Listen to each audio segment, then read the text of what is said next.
Good morning, welcome in, or good day, good evening, wherever you are.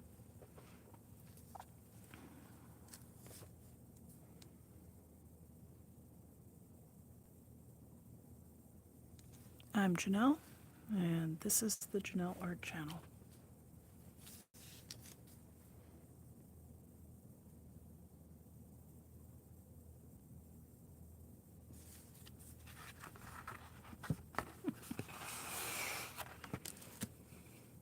Good morning, Dan. I just got started here, so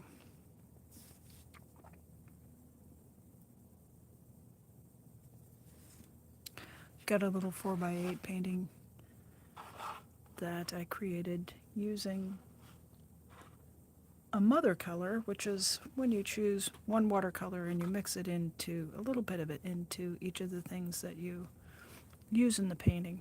And I've gone with a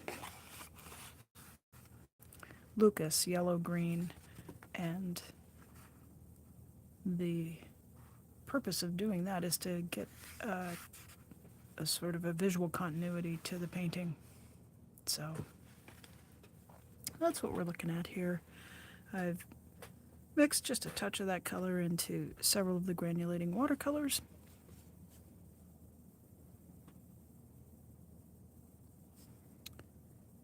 And last night I completed a wash in the area around the rocks. So today I'm using a sepia colored, yep, I hope it is, yep, sort of a very dark neutral brown sepia colored marker to outline the little pebble shapes. So how are you doing, Dan? It's good to see you.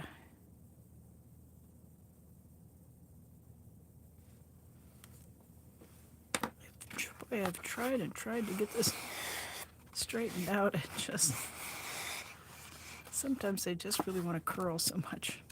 See, that's just rocking up.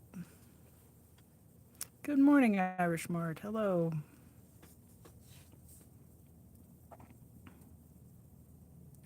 Sat down to work and I thought, I bet there might be some people out there today who are interested in having a bit of a chat, so might as well turn the phone on and see what's going on out there in the world.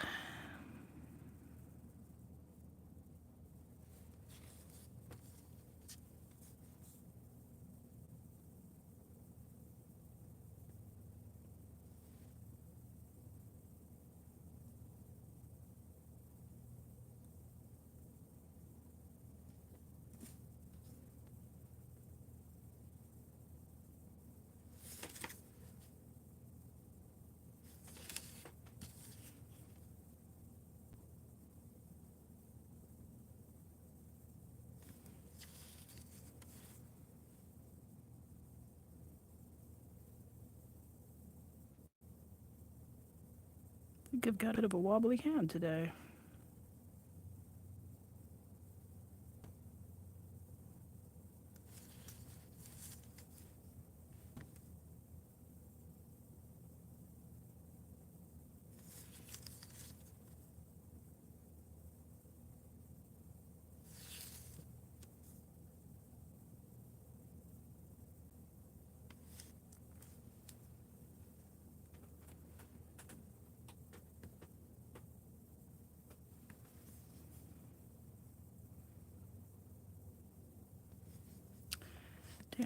Dan says he has to go push a car. That sounds suspiciously like work.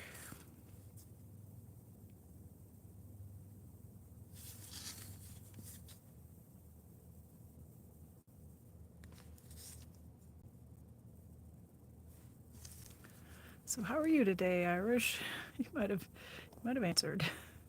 Take a look here.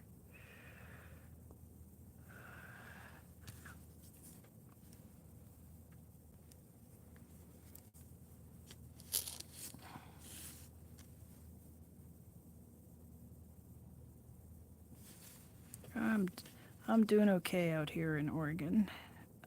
I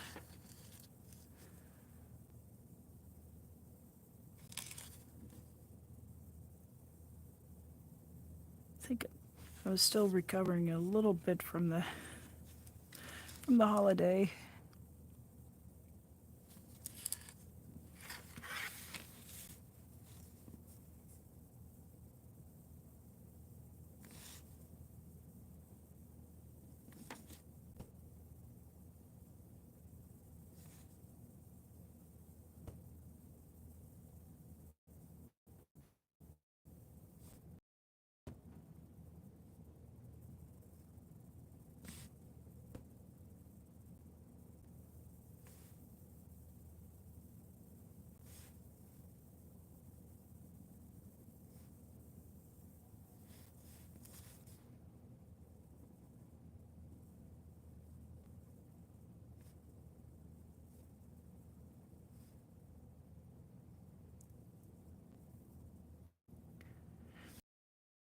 I wasn't putting on any kind of a holiday. I think it's the energy of it in the world, you know.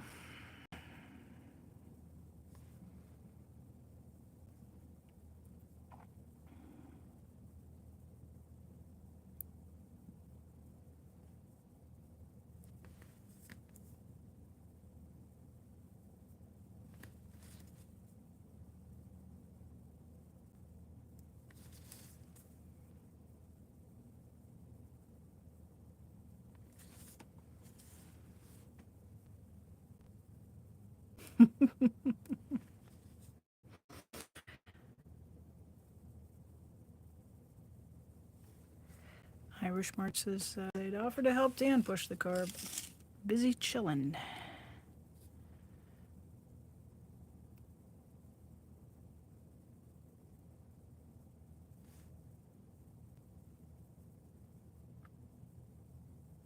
Which seems to me a very,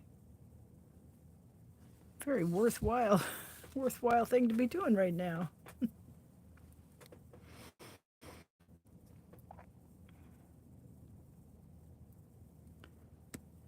The day is just getting started over here on the west coast of the United States, so I've had a couple of hours of peace and quiet.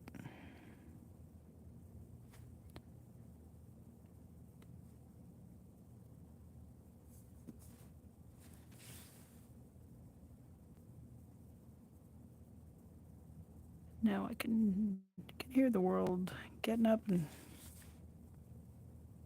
heading out.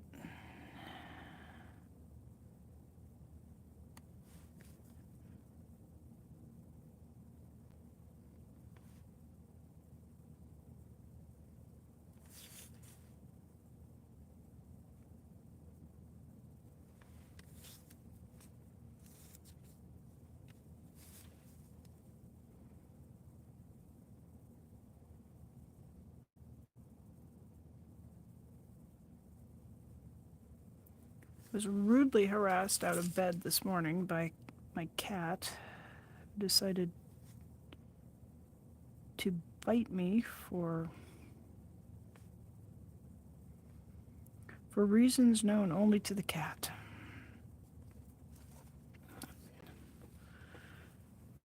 At 3 a.m., I think she decided that it would be time for a snack and that I should get up and put my thumbs to good use, and I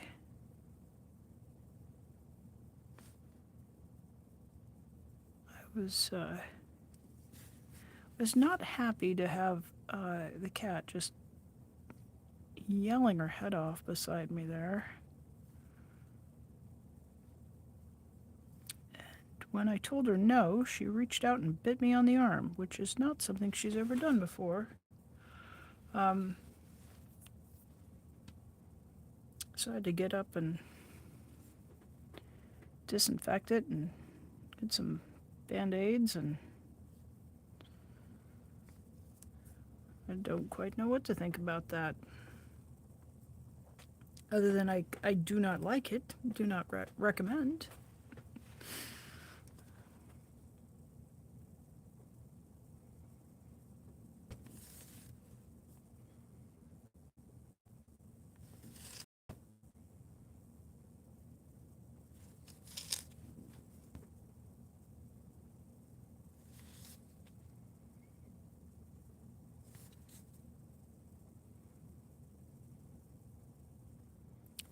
Cats are kind of strange creatures. They can ignore something or leave things alone for years, and then, I've had cats, I've had them 10 years, and they've completely ignored something, or like never jump on the counter, and then one day they just get it in their minds to do something. Probably dogs do too, but I don't know. I don't know.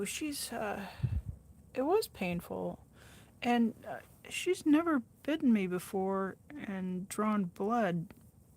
She's put her teeth on me when I've been trying to clip her toenails or do something, and that makes sense. But just reaching over and giving me a bite, I suspect it was just, she kind of got me on the arm up here. So she might have just gotten me a little bit harder than she thought, or just hit a spot where,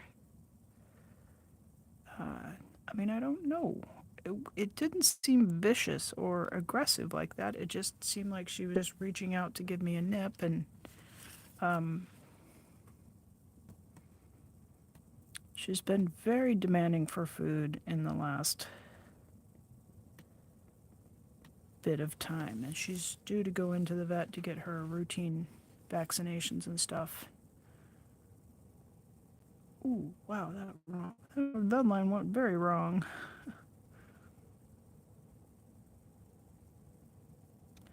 In January, so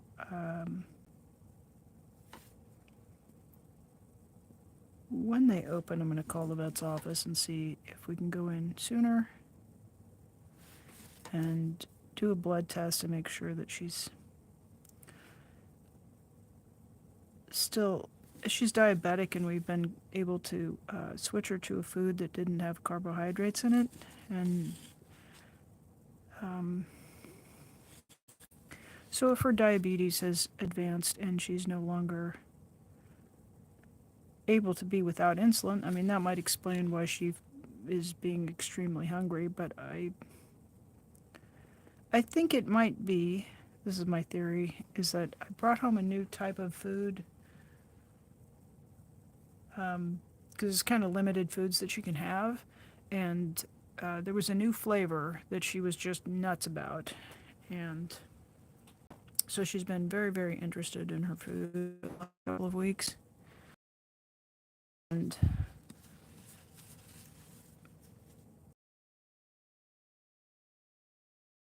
I thought rotating it in once every 2 days or so, but she's usually she's okay to eat. She's usually kind of indifferent to it. I would, kind of the feeding time would come, and I'd get up to go feed her, and she'd come along, and then she's kind of switched that behavior to being very demanding for food. So my theory was that maybe she's just really crazy about the new flavor, and after listening to her, for a couple of weeks, it occurred to me maybe the easiest thing to do is just give her what she wants until she's tired of it, because, like most cats, you can put the food down and then she'll go, "What the hell is this? I don't want this." Something that's been perfectly fine for however long, and they have a way of looking at you like you're the worst person on the planet for giving them a thing that they were perfectly happy to have the day before. So I thought, just give her that flavor every meal until she's bored with it. So we've been doing that for about a week, and she has kind of slowed down. She has kind of looked at me like, "What, this again?" she's not quite sick of it. I don't know. It's just cats, right? They're sort of inexplicable. I have no explication for it.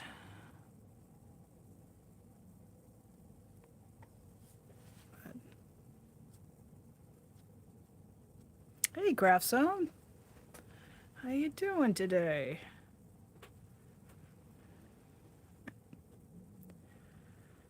Yeah, she's coming down with a good case of get the hell off my lap, is what she's coming down with.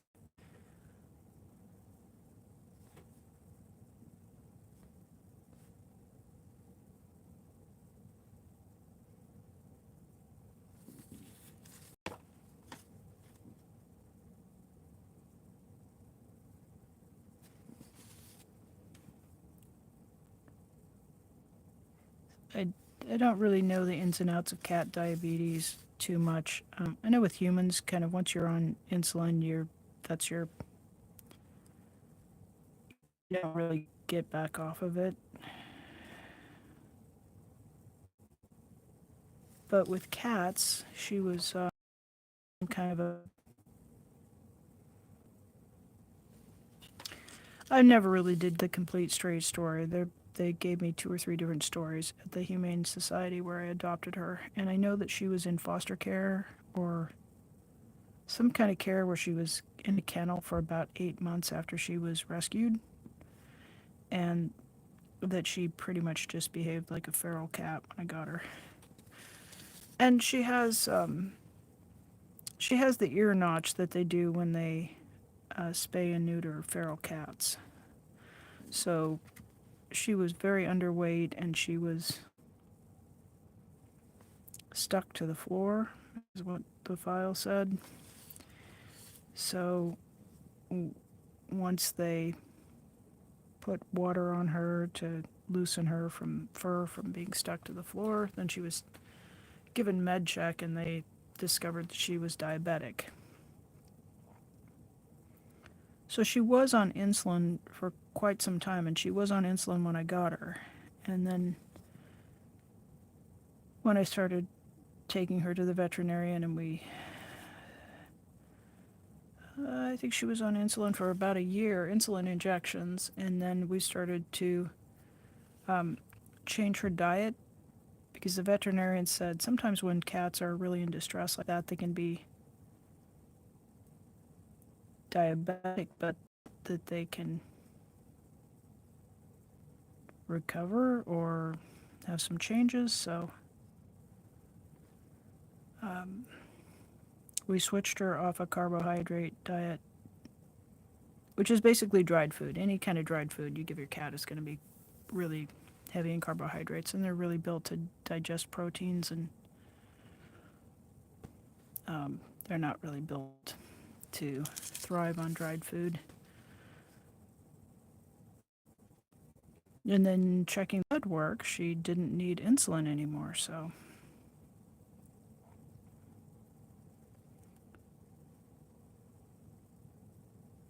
we discontinued the insulin and checked, and she seemed to be doing okay. But, you know, my suspicion is that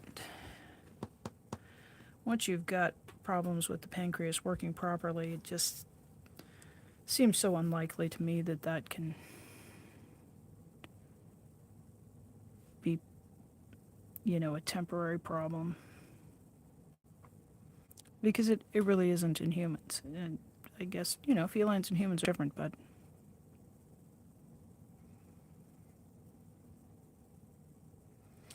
so we'll move up her vet appointment, get another blood check and see, and if she has elevated blood glucose, then she might have to be on both a protein diet and some insulin. So, but when it comes to cats, I kind of think maybe she just got the idea that a bug might be the thing at the moment. It'll cost me, $600-700 to find this out, but we will look into it. Craftstone says, I love cats. And it's a cat's world. We're all just allowed to live in it. Yes, I know. And good thing we have thumbs, or they'd kick us right out of it, right, Dan? Yeah. Craftstone's doing great. I'm glad to hear it. Glad to hear it.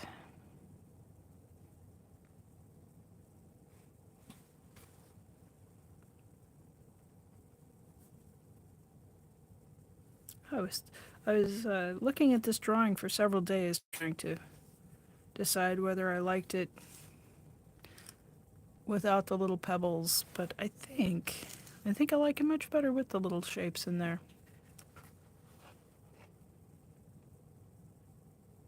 Kind of makes the splotches on the bigger rocks stand out a bit.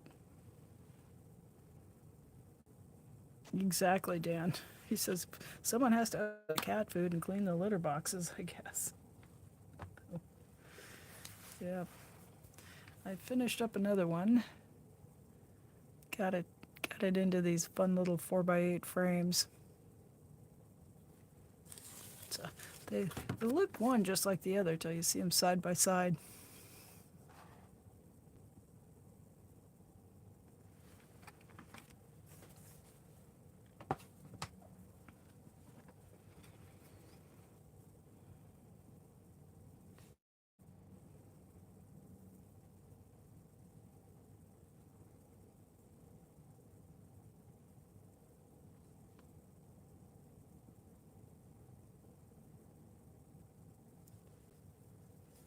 Thank you, Dan.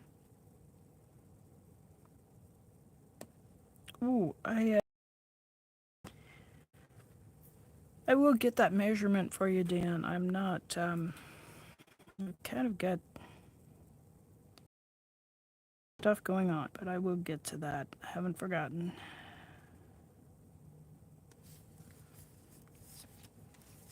I had a look at the kitchen, and there were a couple of different ways to go, and I wasn't quite sure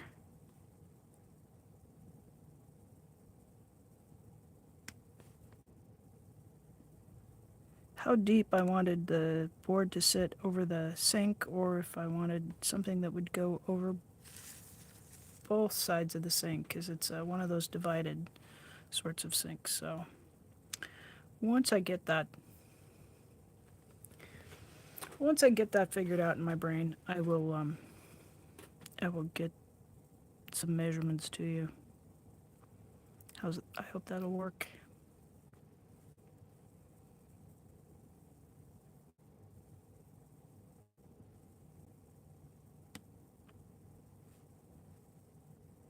Oh, and I was going to tell you, one of your fellows was in my chat the other night, and it was just a delight to have him there.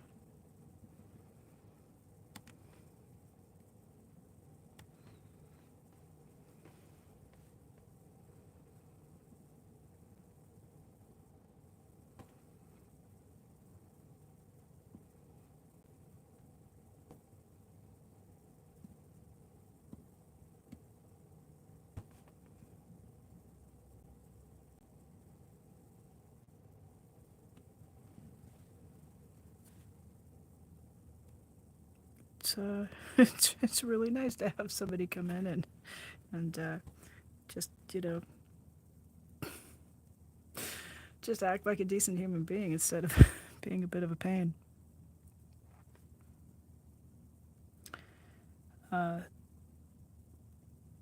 Not that anybody from Dan's channel is a pain, but some of them that come following me from other places have come in and been a bit of mischief. So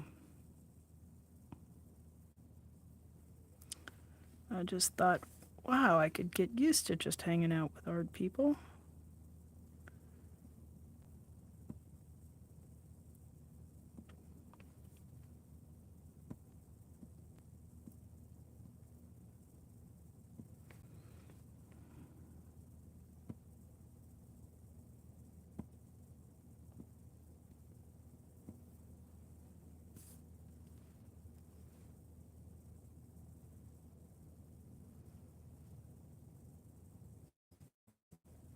We had a nice talk about Alaska. So I was just smiling, thinking about uh,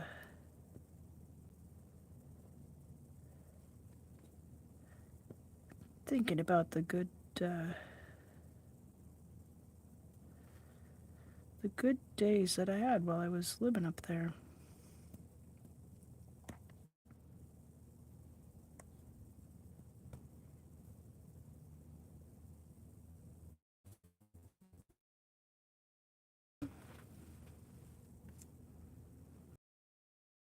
even talked a little bit of fishing while he was here.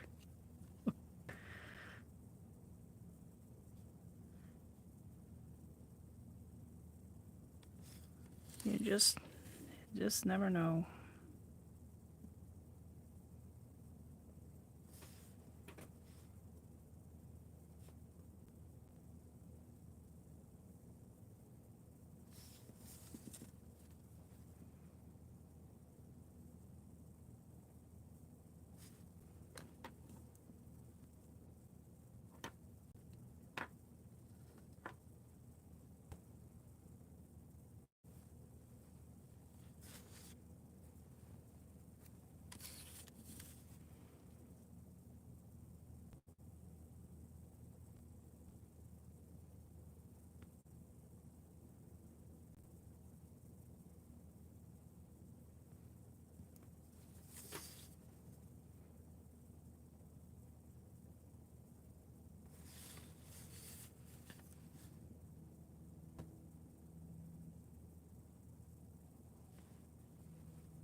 Three for the outlining the bigger rocks a little bit better. The O1 works very well for the tiny little spaces, but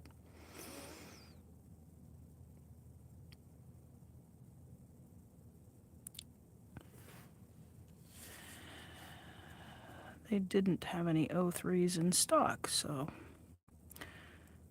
I am working with what I have and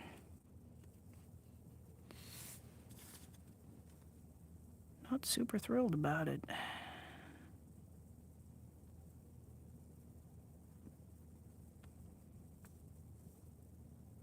This little fine liner works good in kind of small areas, but for a sweeping line, I think the 3 or the 5 are a better choice.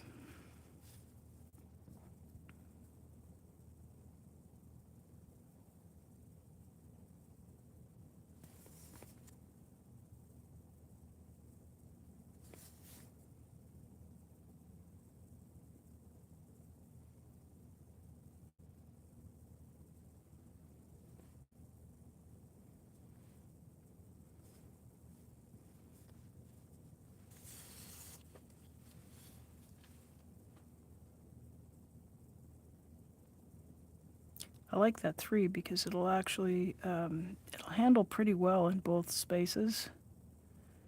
The 5 is, makes a nice bold line, but it's a little bit big for the little tight spaces.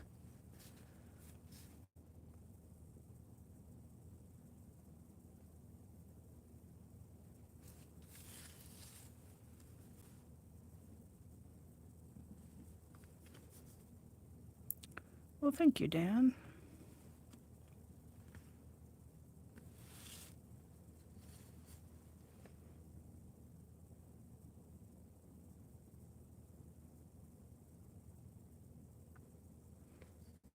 You guys are chatting. That always helps. I feel like it was a little bit talked out today. We had quite a run of live streams earlier this week, which were well received. People seem to be quite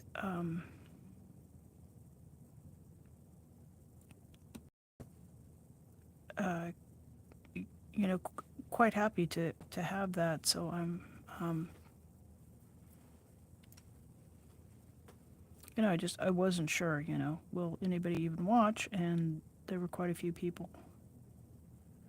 in almost all of the live streams, and lots of nice comments and lots of nice feedback. So, uh,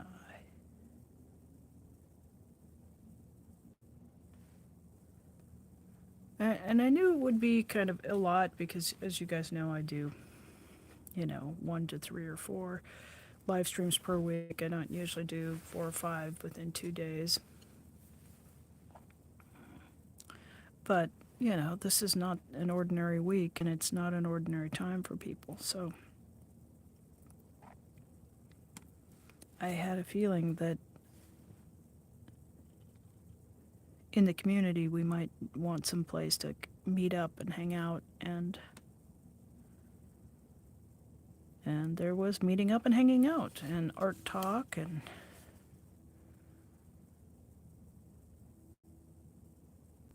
I know it helped me get through these, so I'm glad that it helped other people get through the days.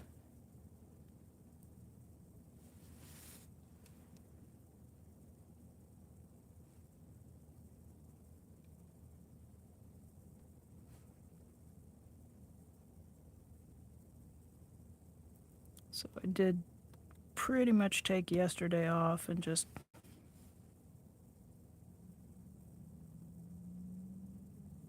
really just slept all day, slept all night, slept all day. So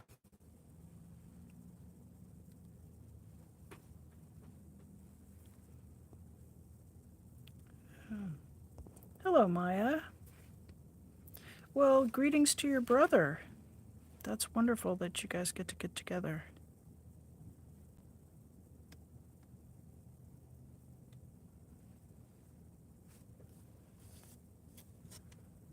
Thanks for saying hello. And yeah, before you hurry off, did you get my email?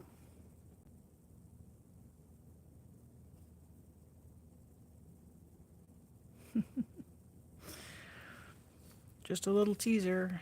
I may or may not have bought more paint. I bought more paint. I bought so much more paint.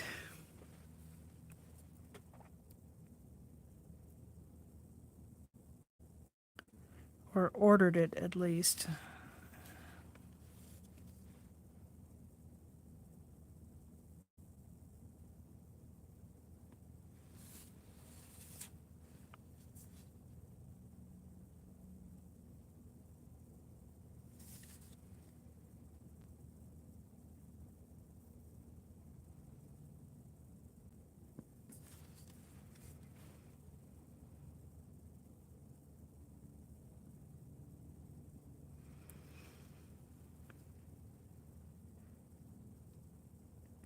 I'm working on it, Dan. Dan says I'm surprised you don't have all the paints now. Oh, I think if you were to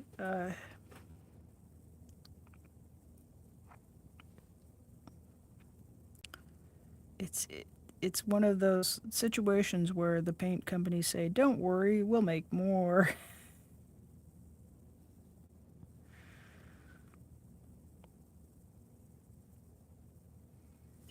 But I had swatched all the colors that were on that dot card and found a couple more on there that I thought, yeah, those will make some really nice rocks. So had to add those to the collection. And Maya says she may or may not have been looking at paint online too before her brother came. just I just have to say Potter's Pink and Sleeping Beauty Turquoise Genuine.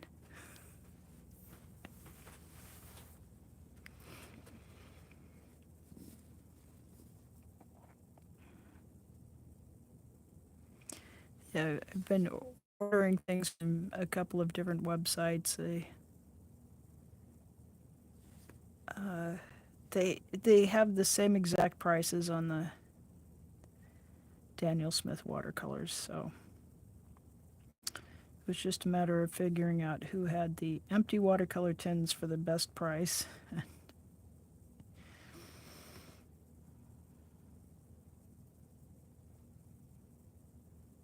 And who had empty half pans on sale. So,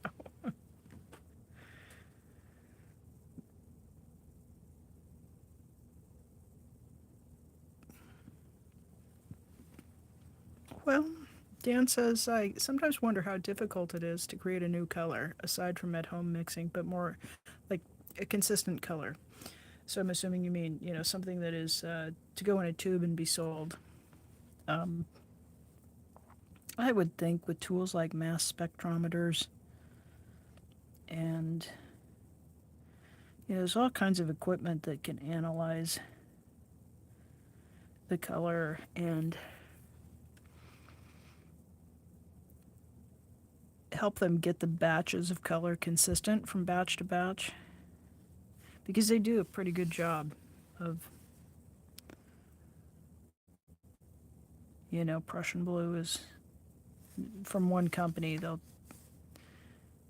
be pretty consistent from batch to batch, but one company's Prussian blue might be slightly different from another company's.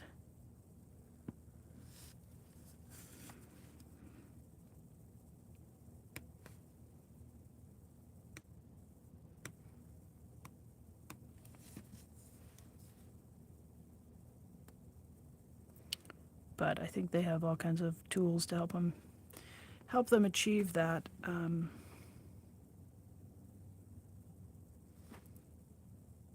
Because the pigment, those big truckloads of pigment are going to be different.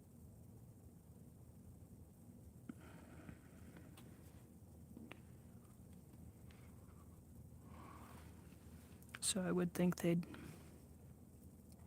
would want to do something to make each batch of paint, meet the color standards.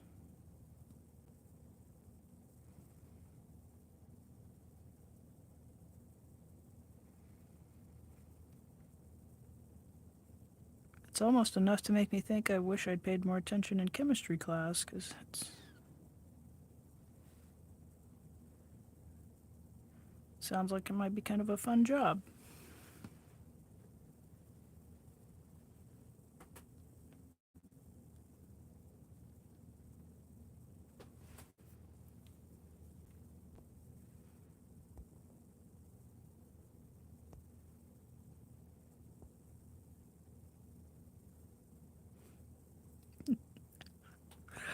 Oh, Dan says Maya has to have almost all the paints as well. I feel like you two compete to see who has the most. Oh, Maya has the most. There's no competition.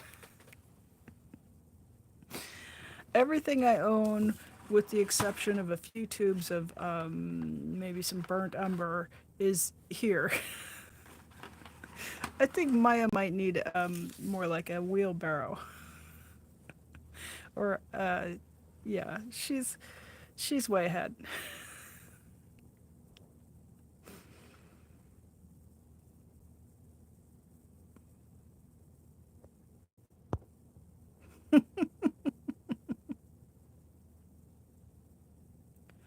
Um, so Dan asked a question. I didn't think of that. Inconsistent colors between manufacturers. Is that a common thing? Well, uh, let's take a color that's got a common name. Something like ultramarine. I have ultramarine in three or four different manufacturers, and it is pretty close to the same.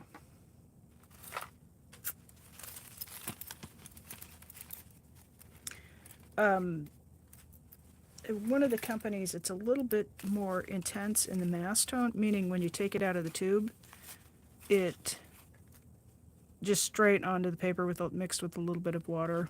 Like this one's a little bit darker, but it's the same hue. We've got French ultramarine, which shifts a little bit towards red. But these guys, I mean, to look at them, you might go, yeah, those are all pretty close to, but that's cobalt, so that's, I'm like, that one's different, that one's not it.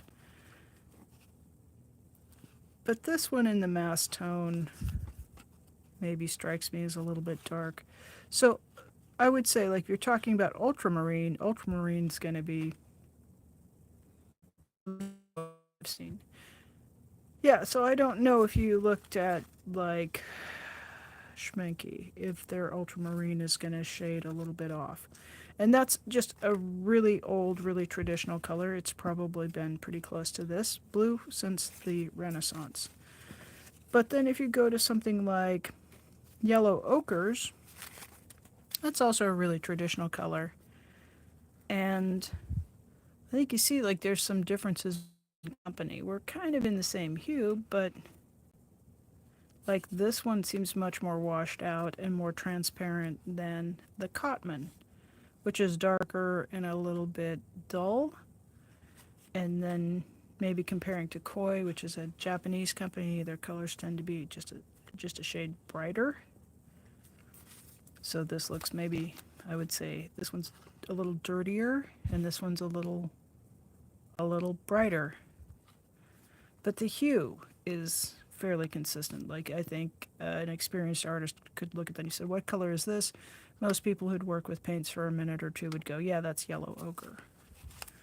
Now, if you come into something like phthalo blues, those are going to shade over, and they're even sold as like red shade or green shade. I mean, they're kind of in the same neighborhood, but there's some visible differences. And then you go to like non-standard colors like sky blue, and they could, there'll be a lot of, you know, generally a turquoisey lighter blue would be kind of where we come in on that. I'm not sure if I'm answering that question exactly. Maybe cadmium yellow might be something you'd think would be standardized, but then there's a fair amount of variation there. From something that almost shades like a, well, there's lemon yellow is going to get us into a really green shade, but cad yellows are going to run from a little bit warmer to maybe a little bit cooler. And bear in mind, I've got a really good capacity for something called detecting the least visible difference. It's just years of working with color, years of, and probably something I was born with. Also, florists tend to have a really, really good skill at detecting least visible difference. So, now, if I bought a tube of cadmium yellow from the company and then buy one 5 years later, you would expect it to be really close. But if I bought cadmium yellow from a different company, I wouldn't expect it to look exactly like cadmium yellow from the other company. Yeah. All right. I'll talk to you later, Maya. Yeah, so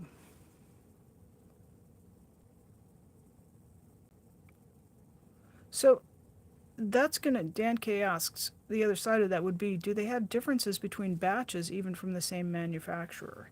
Well, that's the hallmark of a good company. If you're talking about a company like Winsor and Newton, which makes an English company that makes watercolors, they're extremely consistent. You know, I've got a 20-year-old tube of, well, with a kind of a caveat that some colors, they could oxidize or they could change or they could shift over time, particularly in the anything that's dye based, or I'm thinking of like the hot pink and magenta, that area of paint making does tend to have some shift over time. So I guess it could, even in the tube, it could change. But no, I think the expectation with something like Winsor and Newton is going to be that English red is going to be English red, and if the formulation of a paint changes, often the name will change a little bit. Uh, we might see manganese blue or viridian or vermilion go from vermilion to vermilion hue as supplies of the materials that paints are made out of dwindle, and we have to shift to other sorts of lakes or azos or diarylide sorts of pigments, then they're going to try to come really close to the traditional color name. But if it's made with different pigments, then, you know, the name of the paint might get changed up a little bit. And that's developing the pigments and bringing them up to higher light fast ratings is something I think paint companies are always striving to do. Colors that don't stay true to the hue on the paper, that fade over time with either exposure to light or maybe just as a function of time. Those are described as fugitive. So paint companies are always trying to go to something that has excellent light fastness. And it's usually a rating 1 to 4 or thereabouts. Depends on, each company has a little bit of a different way of rating it. But the hot, bright pinks, those are usually very fugitive. So as we develop new ways of making paint, then, you know, the formulations are going to change a little bit.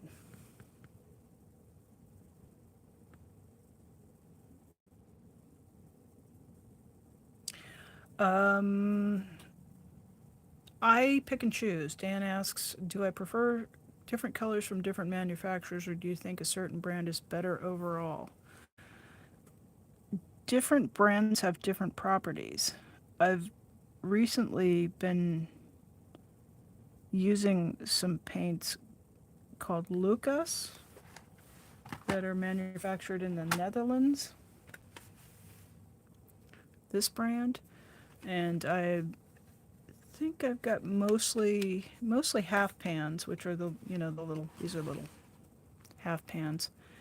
And the Lucas colors are, I think the hue is nice and clear on the ones I've tried. They flow when you put a wash of water, drop the paint in along the edge. The Lucas colors they just move right across and they flow beautifully. So I think if I wanted a color that was going to flow, I'm really happy with that brand. For the granulating colors that now these Primatech colors that are made from genuine semi-precious stones, I'm really digging Daniel Smith. But then if I want to step up to something that has both amazing granulation properties and maybe two colors in the same paint that shift out, I'm just dabbling with the Schminke Horadam, which are half again as expensive. So it's a little bit, you know, for one of those I can get 3 tubes of Daniel Smith because I live very close to where Daniel Smith paints are made. So, and just off the top of my head, I don't recall where Schminke are. They're European made. So,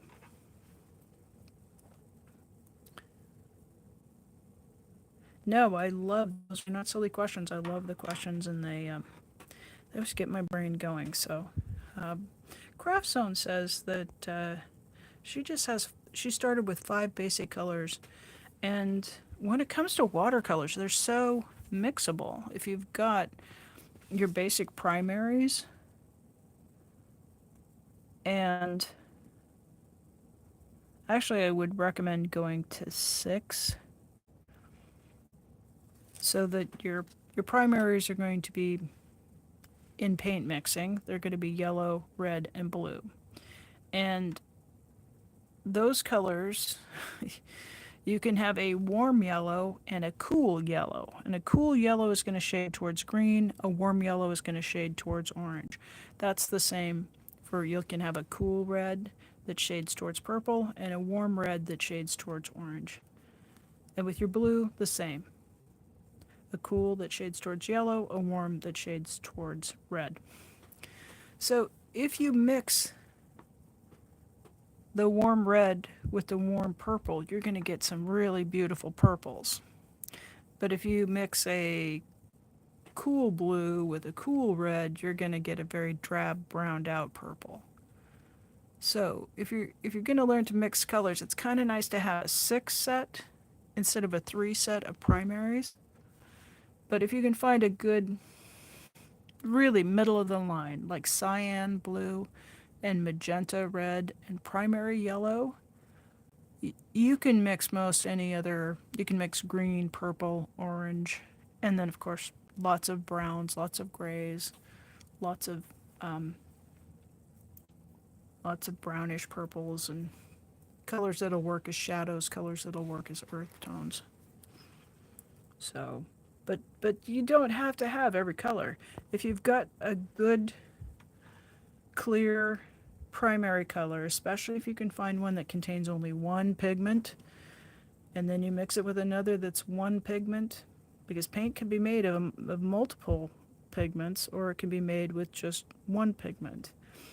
And if it's got 2 or 3 and then you mix it with another one that's 2 or 3, then you've got 6 things all in there, and you can imagine how that can lead to your mixed color looking kind of muddy. Which, I mix for muddiness all the time with the rocks. But if you're painting flowers, you might not want the hue to be muddy. You might want it to be nice and bright. So,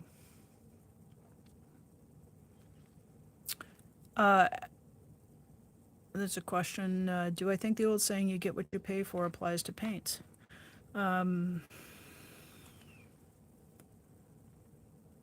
To a point.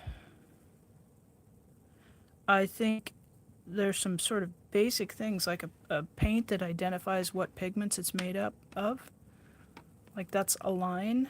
And there's a lot of things in kind of the mid-range that are really good value. I think there's some paints that are in the high range that I've used, and I'm not sure why they are worth twice the price.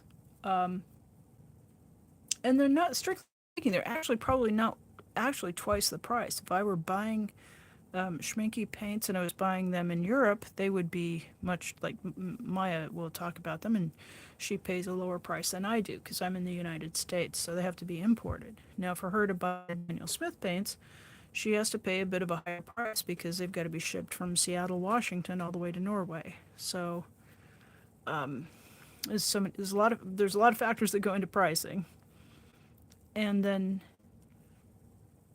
paint it's a bit of a luxury item, so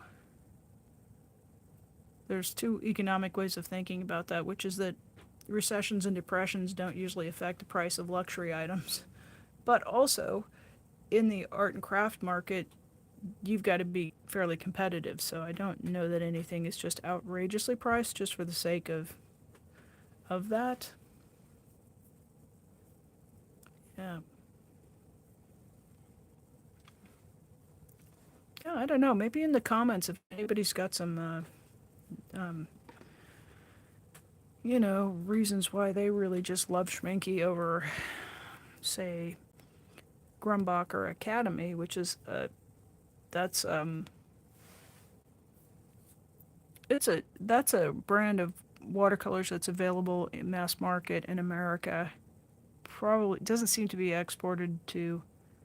Maya was telling me she had looked for the brand and didn't see it anywhere, and I've used it. I like it. It performs pretty well. It just in terms of being able to wet it and get it on the paper, seems to perform just as well as a lot of other paints. And it's, I want to say maybe 20% less expensive. I did buy some paint that was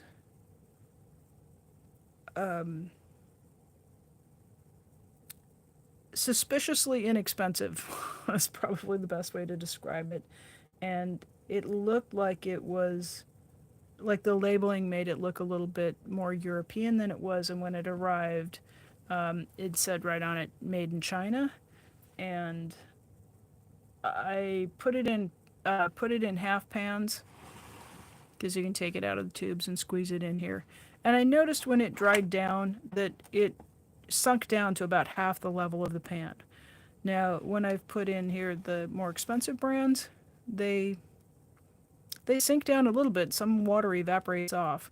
But that paint that was made in China contained much more water. So did it have its money's worth in pigment? Maybe, but it wasn't a super value. So probably got, what I paid for. And then recently bought some, what is this? I wanted the tin. I wasn't really too curious about the paint inside. Something called Royal Langnickel, which is sold in craft stores and very inexpensively. I would say clearly student grade. When I put it in the pans, it did stuff like this, which is fall right out of the pan. It just did that. So watercolor paint should have enough binder to stick itself into the pan. That's it just had basic information. It didn't really detail the pigment, and then after it dried on the paper, I could tell it was just it seems to be like tempera paint rather than watercolor paint. And it was this pan with a couple of brushes and then tubes of paint was marked down to $5, which is an okay price for the tin. But yeah, totally over-explained that. Yeah, so let's see what we got here.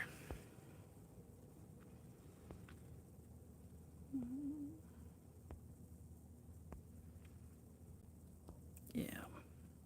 I want to come back to Craft Zone's comment about having just 5 colors and being a beginner.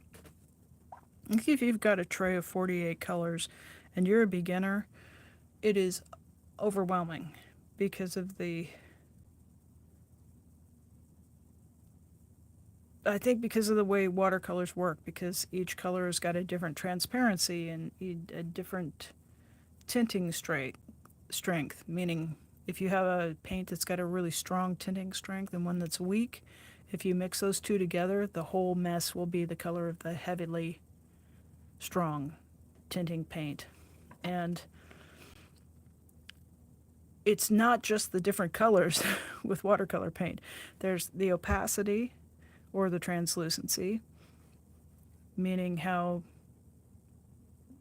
much a translucent or transparent paint will allow other colors to show through, and an opaque one will cover that up a bit, so they're going to mix a little bit differently. You've got that to deal with.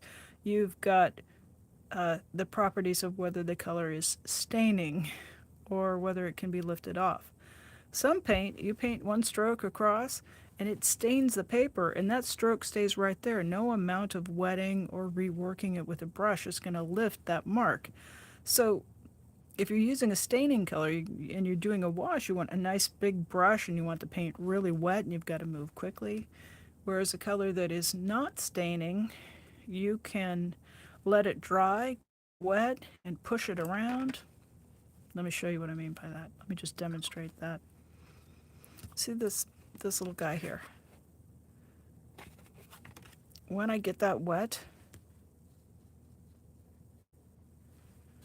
what I mean by I can push it around is I can literally use the brush and push that pigment over. If that were a staining watercolor, see how I just pushed it around? If it were staining, all of those black spots would have stayed the same, in the same spot. So a color that lets you do this is a little... And now imagine you have 48 of these colors all doing all of these things, and you're trying to figure it out. I'll tell you what it does, because it did it to me years ago when I first came into watercolor. It overwhelmed me, and I went, this is no fun. I can't get this paint to do a damn thing that I want it to do, because there were too many things to try to figure out what it was all doing. So if you've got like a small handful of them, you can figure them out sort of one at a time and then how they work with each other. And that's a much better way to go. So I'm not an advocate of buying a ton of paint and then just tucking into it. Now, if you're working with acrylics, if you want to do a ton of colors and just, I think acrylics are much more forgiving, and you could have a big set and you could put yellow over top of black and it would dry and it would look like yellow. But you put yellow over black in watercolor and it's just, it'll break your brain trying to figure that out.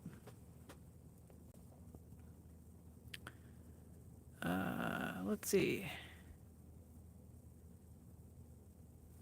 So Dan asks, and that's a good question. It does. Do I ever have issues in blending different paints or different manufacturers' paints? They all seem compatible. That's kind of the beauty of watercolor is I have not experienced incompatibility, but the paints that are in my palette are all. I was going to say all, and then I, think about absolutes. I actually have some student grade Prang watercolors, which are they're the kids' set of watercolor, but they granulate beautifully, and the pigments that are in them are like PR 101, which is red oxide. So in a binder of gum arabic, I use them from time to time in particular applications, but most everything else is artist grade paint, and even the Prang, even these really humble, definitely student grade paints, like grade school student grade paints. But the red just, it's a nice red. Let me just show you what it does, and you'll know why I like it here in the palette. It's like, what's in that? Why do you have those? But they will mix easily with each other. It's like the red of my childhood dreams, right? It's just kind of a pleasant red. Bright and cheery, almost fruity or pink, and it's nice and translucent. I don't paint with reds too much, so I don't know what the light fast rating on it is, but probably not great. Will that mix here with, I think we've got Aussie red gold. Yep.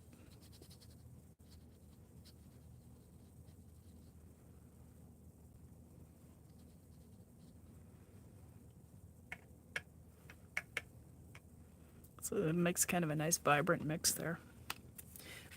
I've never had paint from two companies refuse to mix on a palette. That's just the nature of watercolors, that it you can use a little from this company, a little from that company, and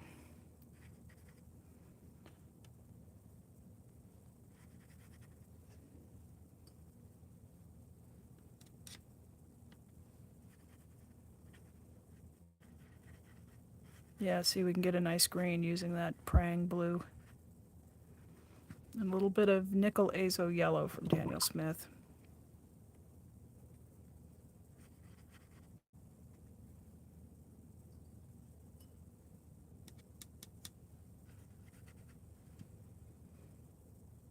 Yeah, it's probably some of the most expensive with some of the cheapest, and easily and without much fuss at all. You can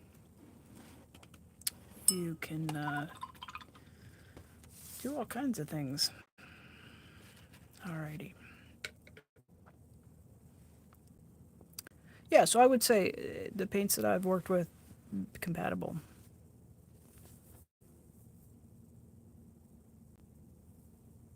Nice.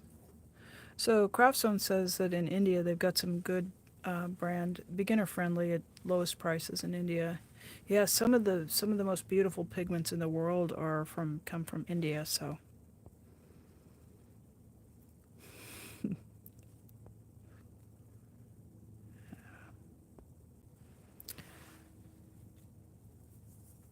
the question is, what makes it student grade or artist grade?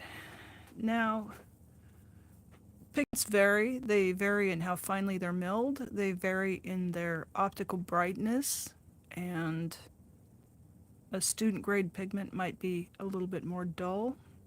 If you look at the Cotman line, which is made by Winsor & Newton, but that's their student grade line, and you compare maybe their burnt umber with the artist grade Winsor & Newton, I'm going to say the price is probably close to double on the artist grade, but the artist grade will be just a little bit nicer, just a little bit brighter, just a little bit smoother, moves on the page, just the paper just a little bit more smoothly. Sometimes the artist grades will contain ingredients that help the paint flow, things like oxgall or dextrin. Most all watercolors are going to use gum arabic as the binder, so I think it's possible that the artist grade might use a bit of a better binder, and the ratio of pigment to binder is in artist grade is going to have lots of pigment. Maybe wetting agents, so that when you're talking about these dried cakes and you go into a student grade, you might have to bring more water and scrub harder, and then once you got it reconstituted into paint, that it might not, when you painted it on the paper, it wouldn't look as rich because it would look more watery, and you wouldn't be able to get as much pigment flowing in the paint, whereas the artist grade is going to be really rich with the pigment. And of course, this varies because each color is going to behave a little bit differently, but just those are very general sorts of ways.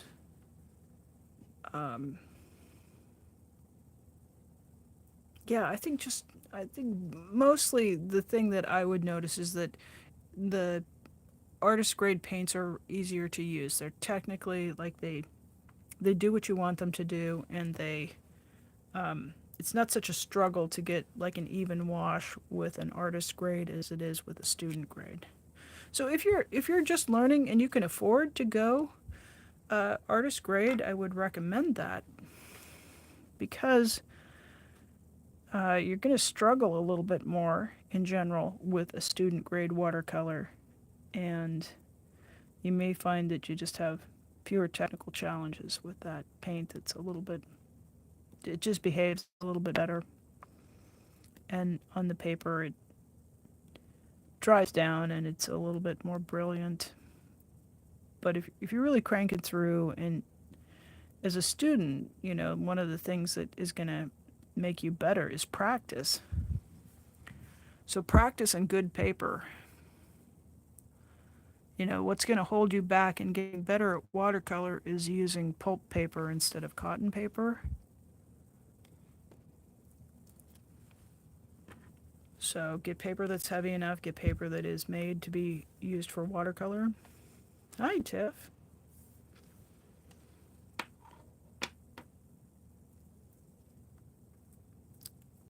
And I would say, if you were standing at the art supply store and you could get a set of 24 of student grade or a set of 12 artist grade, go for the set of 12.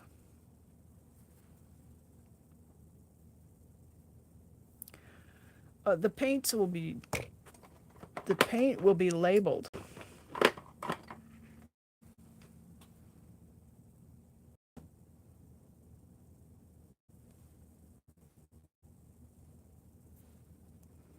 I don't know that much about the line of Daniel Smith. I don't know if they even make a student grade paint in Daniel Smith, so I think we just kind of know that it is right there. Premium artist grade. So it's on the label.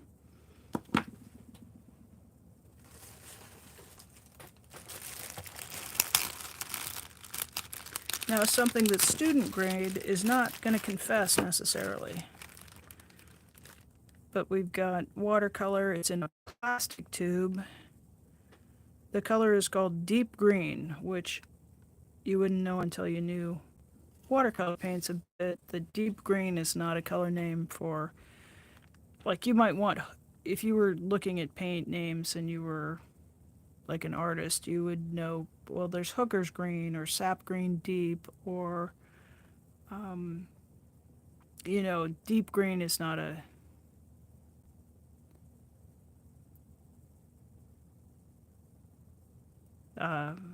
it's not like you would just go, I want a tube of dark blue watercolor paint. That's, you might want Prussian blue or indigo or Eidenthrone or a more specific color name.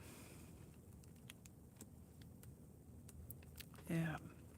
And then my telltale sign for this is it's made in China. So this tube is a metal tube. We get a plastic cap. We got a, yeah, so somewhat there in the appearance and the labeling. It would be nice if these guys were labeled. Also, this was the price was a big clue to me that was not going to be artist grade. Yeah. And like Winsor and Newton will say, right, I don't have one close at hand without digging through a very noisy tin of paint, but they're labeled Winsor and Newton artist watercolors, like right, artist grade, like almost as big as the name Winsor Newton. And then their student line is called Codman, which is still pretty good, probably better than quite a lot. Tiff, what do you mean? I meant to pop in for your live last night, Tiff, and I was slept right through. So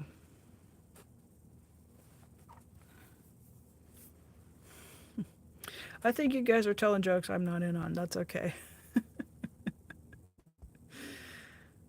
Yeah. Yeah, so I hope it went well. You did like a holiday recap, so I was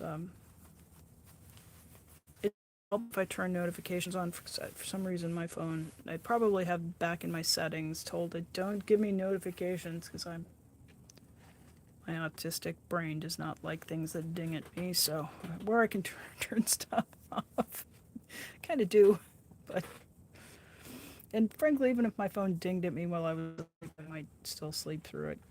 But, yeah, you're welcome. It's such a punishment talking about watercolors, isn't it?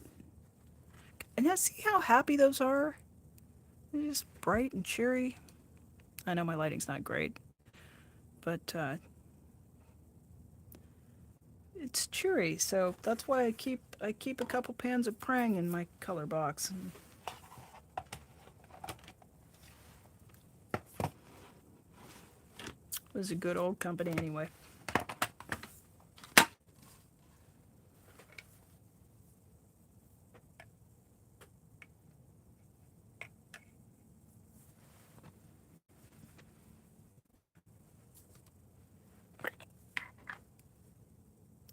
Oh, okay. Well, what you probably missed is me droning on about some art supply stuff. Yeah, that was Aussie red gold with good old fashioned Prang elementary school colors red. Is that it's a nice it's nice cherry red here. And I'm on, the very high quality 3x5 watercolor square. I had a shopping list here.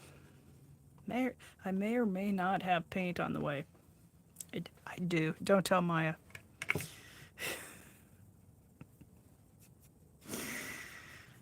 Oh, I've been working on it. I'm pretty good this time. I didn't just impulse shop. I've had a list and I've been using that dot card to try out some try out some colors, and I did.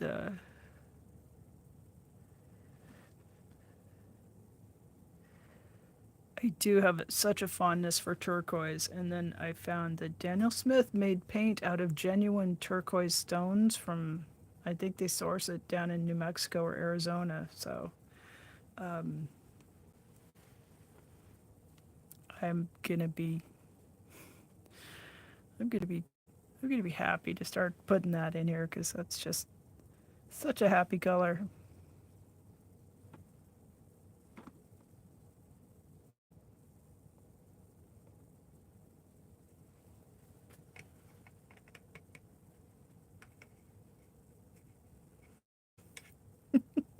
She'll have it out of me before they ever get, before the before the shipment ever gets to my state line. She will have extracted the list. Now, did you order this one? Did you order that one? I do have a few that I might have a couple where I've said, "Oh, I got this color. You might need to get that." So between the two of us, we're either quite good or quite bad at egging each other on to expand the art supply hoard. I, Tiff says, "I'm excited to see it. I love turquoise." I do too, and it's the Sleeping Beauty turquoise genuine, that's that beautiful sky blue one. So we do have a question here. Do bright colors tend to fade faster, or that more of the uh,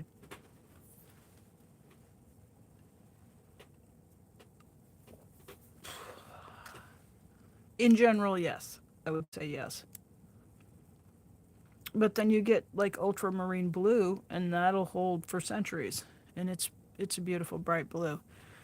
It's something like that crazy opera pink that it came in the set that I got, and it's a stupidly bright color. It's like brighter than Barbie pink, this opera pink. And it's rated fugitive, which is one of the few colors in the Daniel Smith line that are rated as fugitive. Find it in here. This color, like it's fluorescent. So it's been sitting in the pan on my desk here for a couple of weeks. And you can see can you see that this is duller, much more dull? When I first put it in the pan, it was this bright color. So it's got something going on, and it's been exposed to winter UV light and air, so it's either oxidizing or it's doing stuff. And I expect it to kind of fade down, which frankly this is makes my eyeballs feel pain. I'm like, I'm not making any rocks this color. This is a wrong color in my book. So fluorescent colors are fugitive. If fugitive color in paint is bad, and so if manufacturers know that their colors fade quickly, they tend to look for other pigments. So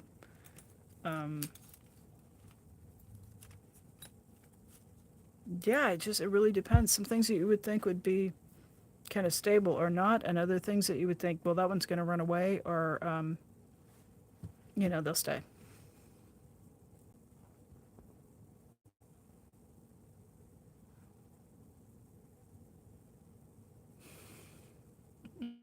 Tiff, you think she refrains?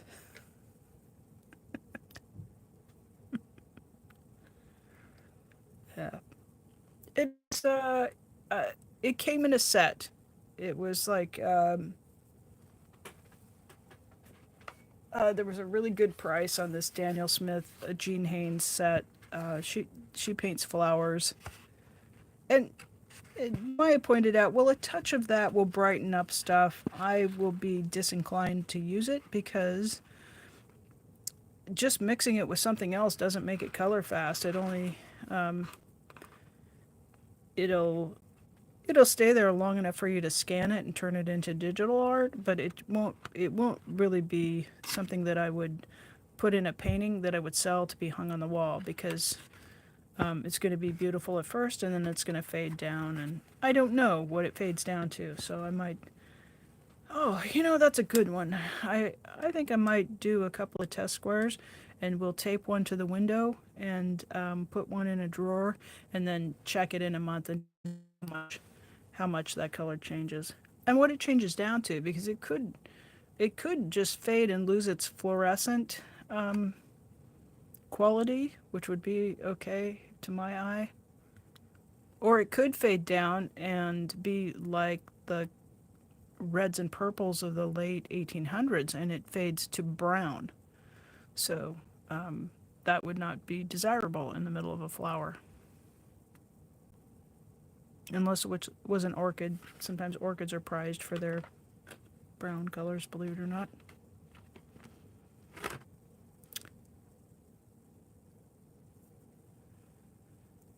It can be time, Dan asks.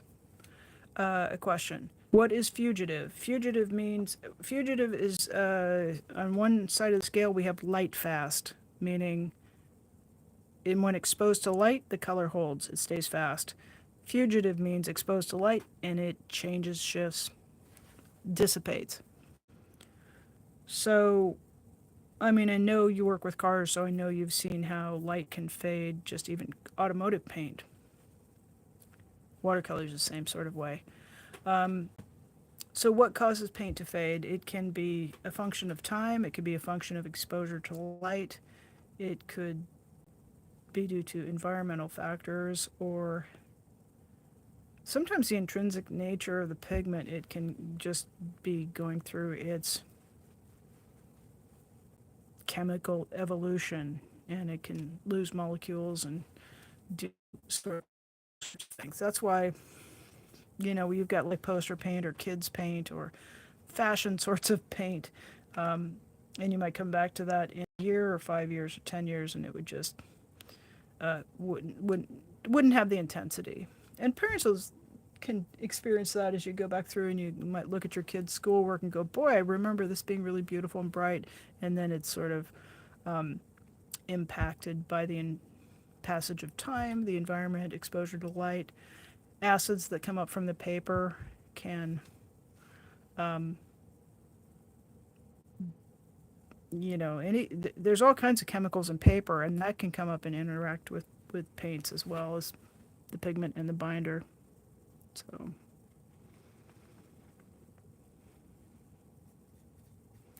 I want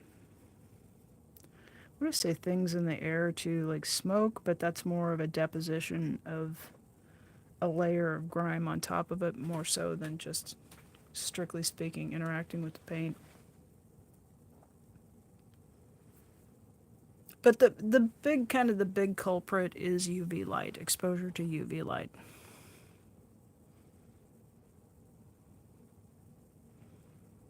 And there's several tests different companies use to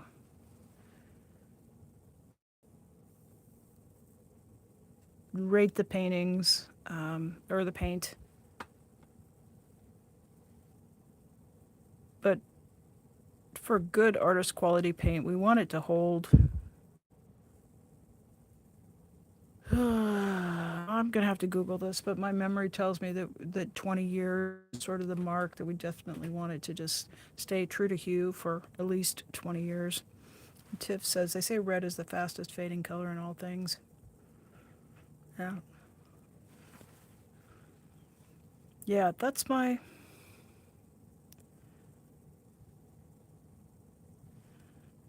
of my experience. In the floral business, we would have, the satin ribbon that you would always get, the bouquet of roses, and there's a ribbon on the bottom of it. And our ribbon rack would sit kind of exposed to to the window, and I can remember pulling a bolt. This is what we call a bolt of ribbon. It's 100 yards, and it's on one of those rolls. And you would pull it, and the reds especially, we'd always yank it out like 2 or 3 times to get the top 2 or 3 layers off to make sure that the ribbon on the outside of the bolt hadn't faded significantly the ribbon on the inside. Always with red. Reel out several yards to check. Other colors, not so much. But red, and those ribbons are made with probably dyes, probably nothing. I mean, it's a disposable product, so it's really not meant to be permanent. But I would say, just the materials we were using there, and fabric. Uh,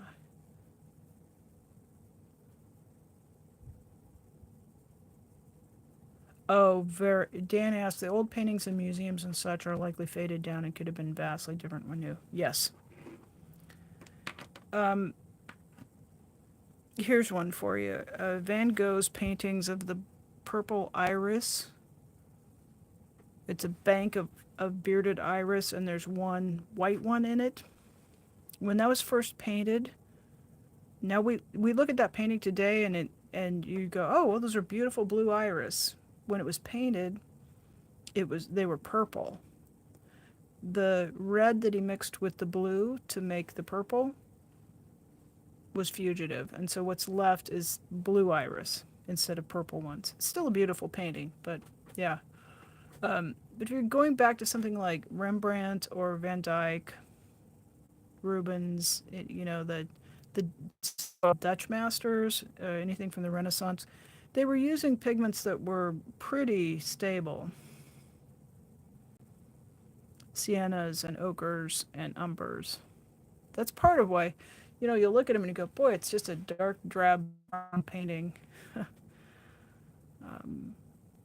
So those pigment-based paints, those will stay pretty steady over the centuries, but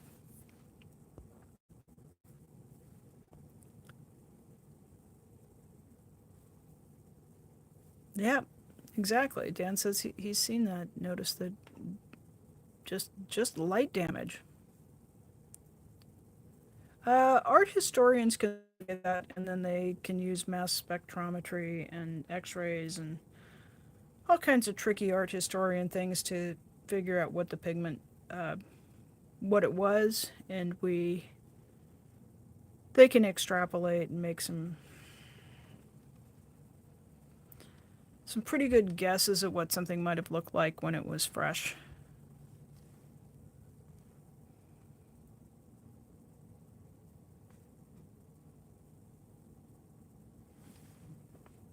Good questions today, everybody.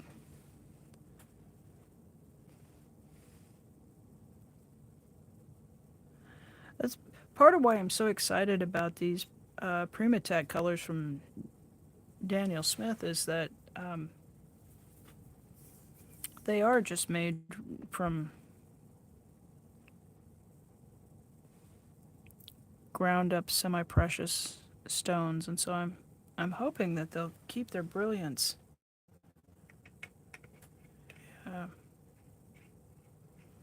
Yeah. And lots of museums will now, like flash photography, just the amount of flash that paintings were being exposed to from, say, the 1960s on. You remember, you guys tend to skew much younger than I am, but I remember the first little camera I had you would put a flash cube on it that it fit into the top of the camera, and it was a forced, like sort of a big square, and when you advance the film, the flash cube would turn around and give you another flash. But just that amount of light has been shown to do damage, so they really don't want us to use flash on when taking pictures. And some museums flat out ban photography.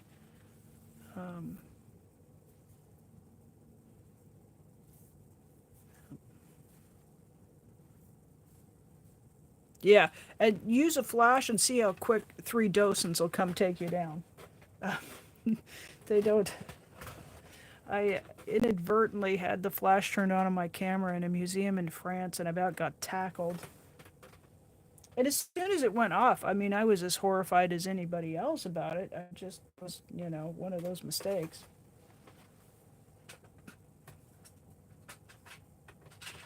Oh, here we go. So here's something interesting. Um,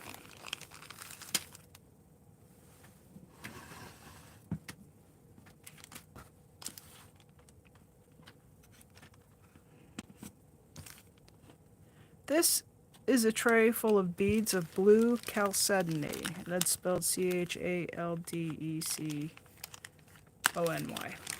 And it's basically blue agate. When I bought these beads, let me just get a hold of this. Pardon the wrinkling and crinkling for a moment. So, the beads come graded by size, and they're strung on usually some sort of, it's cotton string, but it doesn't really matter what it's on. But the string that they come on matches the beads. So when I bought these beads, they were the color of the string. They were that blue. And if you see how this one is a little bit more blue, there's still, the bigger chunks are still a little bit blue, but the small ones are, now they're almost white. So can rocks fade? And what is pigment made out of? Ground up rocks. So here we know that this stone, which is, it's very hard, it's probably at least a 5 on the Mohs scale, but just being out of the ground, just being mined and being exposed to oxygen, just exposed to the air, exposed to light. And these have been in a cabinet, mind you. They've been tucked away, not really out where they were sitting in a bright window. But they've faded in about 10 years time, from being this blue to being this milky, just a sort of a bare hint of blue to them now. So, clearly we would not make paint out of blue chalcedony, because it would start out being this color, which is lovely, but very shortly it would fade. So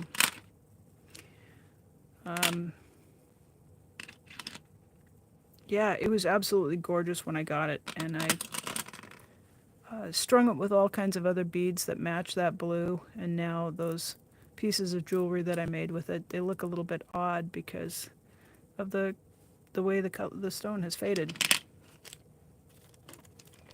Yeah. Right?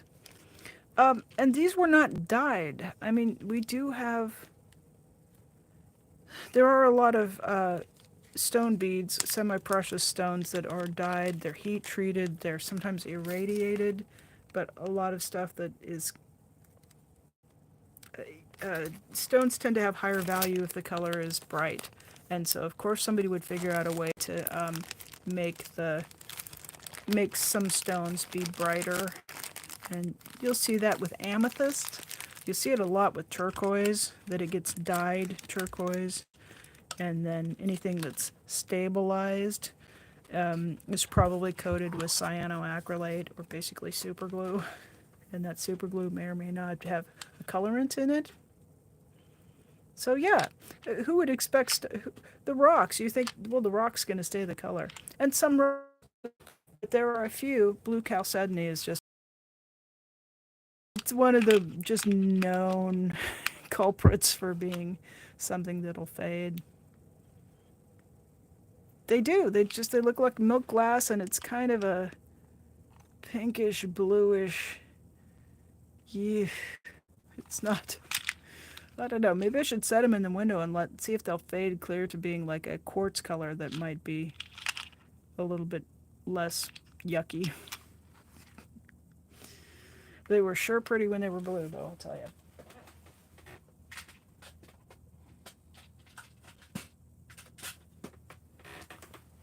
Yeah, and there's quite a few freshwater pearls are sold that are dyed, and those will shift colors too. But yeah,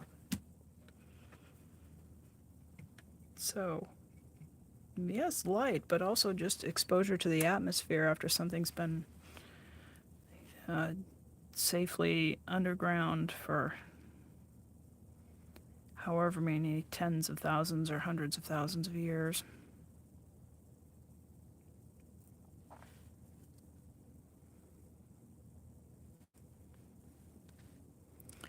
So blue is a very desirable color. It's also a bit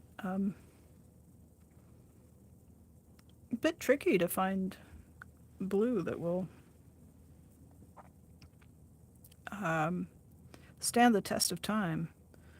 If you guys want a Google assignment, you can look up Michelangelo blue. That'll lead you to some um, interesting rabbit holes about blue pigment.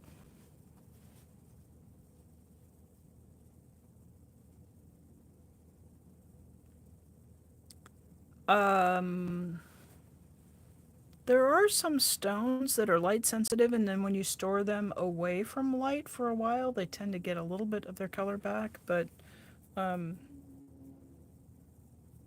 I was reading about that when I was reading about trying to figure out why the chalcedony had just lost its color. And because my first thought was, well, that must have been dyed. And I found out, nope, that's just what it does. Some things like garnet and citrine, I believe they can be heated, and that will intensify the colors.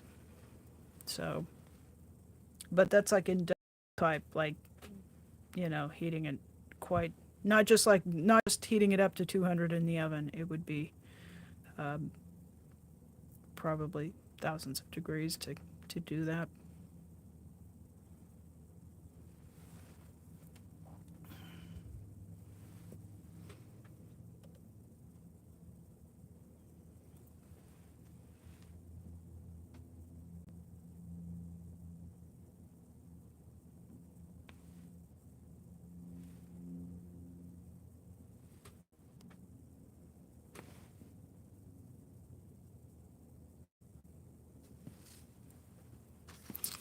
I don't know about you guys. I am kind of getting bored with the colors on my palette.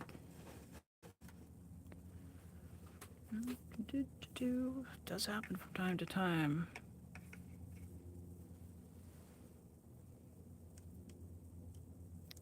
So at the beginning of this video, I was talking about using a mother color, which was something that I mixed into everything that I mixed on the palette. And that was this bright yellow-green.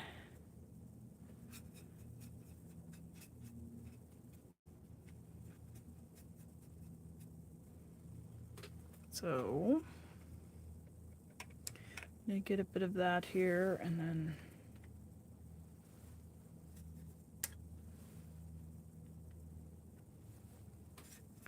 I don't want any of these little pebbles to just jump out because I've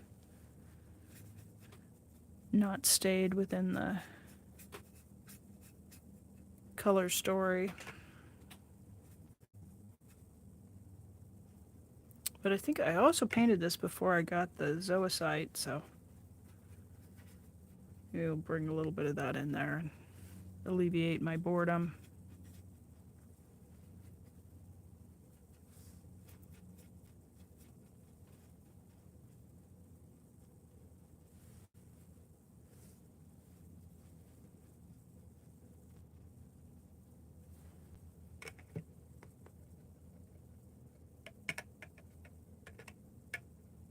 Yeah.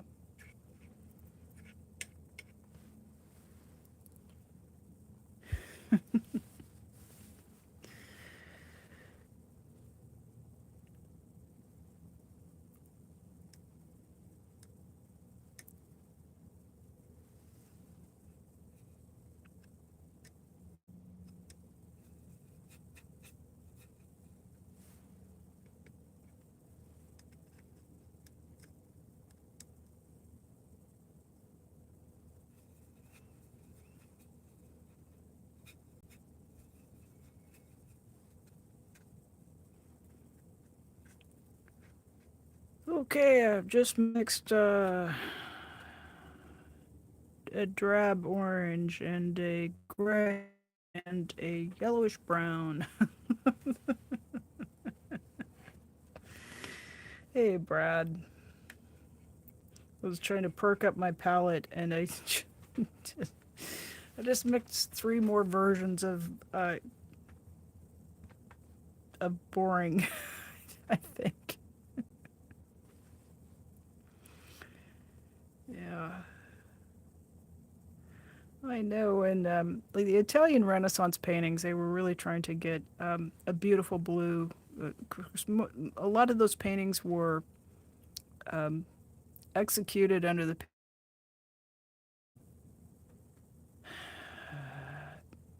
not directly the Catholic Church, but people who wanted to buy paintings to go into Catholic churches. So that's why there's so much religious imagery, Catholic imagery in Renaissance paintings. But the Virgin Mary was depicted in blue, still is traditionally, and finding good blue pigments to outfit Mary was a challenge. So that's why the Michelangelo blue is a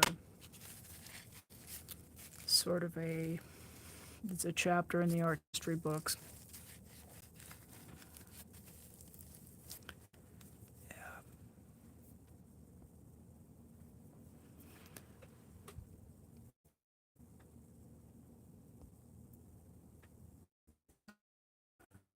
So Dan has a question, not really about watercolors, but he's terrible with complementary and contrasting colors. But I've heard if you go opposite sides of the color wheel, that's the easiest.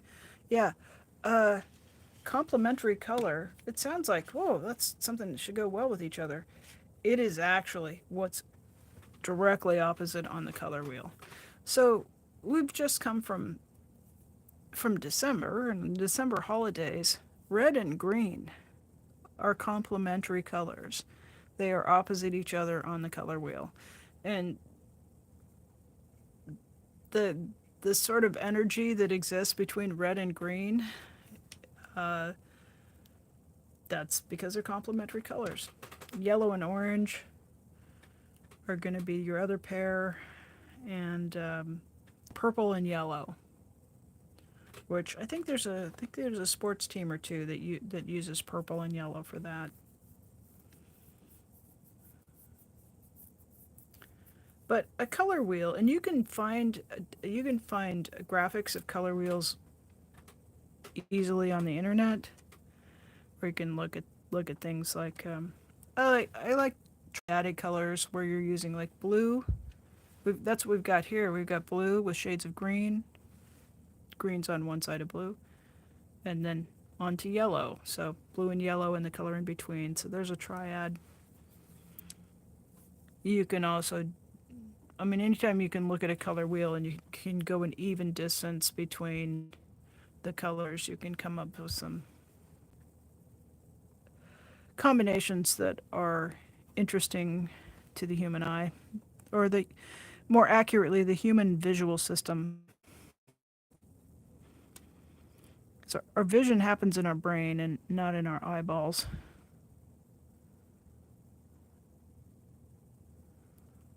But yeah, just fiddling around with a color wheel and even some colored pencils or crayons or whatever.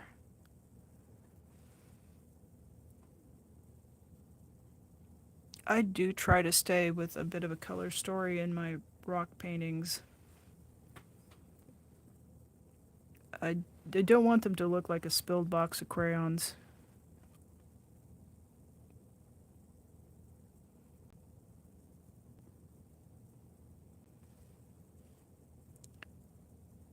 And now that I say that, I think, oh, that'd be okay. Yeah. Um, so you use it a little bit though, right? Dan, like you've got that light colored wood, which almost looks yellow to my eye, and then you drop in something like the purple poplar, and plays nicely against a wood that's got a yellowish cast to it. And when you put the black walnut against the light colored wood, you're working with the contrast of light and dark.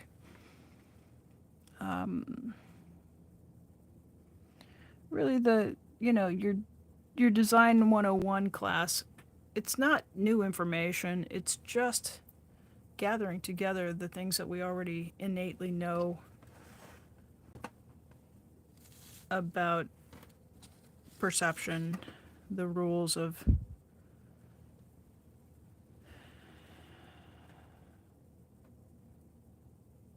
proportion, what looks good, what looks balanced.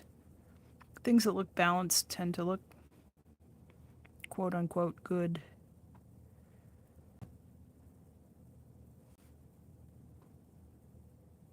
But I mean, I thought, back when I was an art student, well, this isn't news. This is just, we're just formalizing what people kind of know. And maybe we shortcut it a little bit.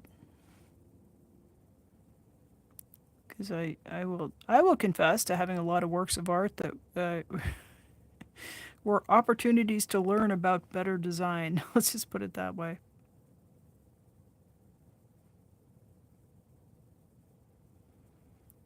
I do have a color wheel, but I would have to get up and get it. And yeah, you guys, you probably know enough not to.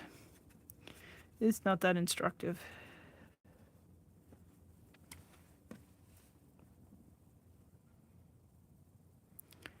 If a particular arrangement of colors looks good to you, there's probably something that you could point to that was information on a color wheel that would say, these three look good together, or,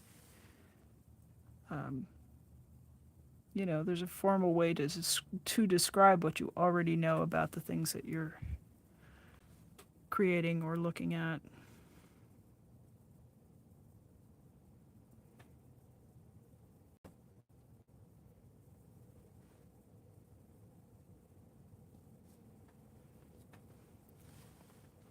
And I think it changed quite a bit. I know when I was a young artist, I would look at the color combinations that were used in, say, Art Deco, art from probably 1919 into about 1945 or so. And when I was young, I thought those colors were absolutely hideous. And there were things like a muted coral and seafoam green and black. And now I look at them, I think those were fantastic colors. But I think just my young system really liked primaries much more. So, hey, Ernest.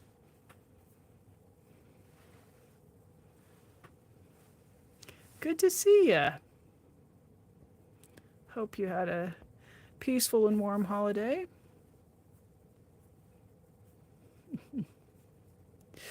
Well, I'm just, my brain is like, yeah, the spilled box of crayons is, it's not the worst thing, especially sort through it and pick out a handful of ones and, oh, those look good together. You know, you've got the blue-green and the purple and the chartreuse, and it's a fine combo. It's it's a lovely combo. I like it. Yeah.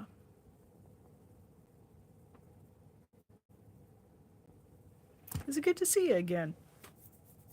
I just want to tell you thank you for all of the stories about Alaska. It was lovely to think about, and I hadn't thought about Hatcher Pass and how wonderful it is in the fall. All the lichens, all those, everything turns red. It doesn't do orange and yellow like down here in Oregon. Hatcher Pass would just turn red in the fall, and so striking, so beautiful.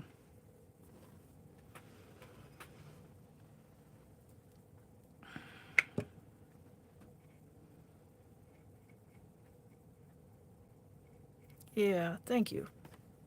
You sure did. Now they're talking. I saw an article, and then of course we're talking about it in the phone, which eavesdrops on everything I do. Now it's giving me stories about Valdez and the, where everybody up on Prince William Sound, where everybody lives in that old building. Everybody who lives in town lives in the same building. And I just went, I wonder if they've got any condos for sale. Wouldn't be the worst place I've ever lived, for to be sure.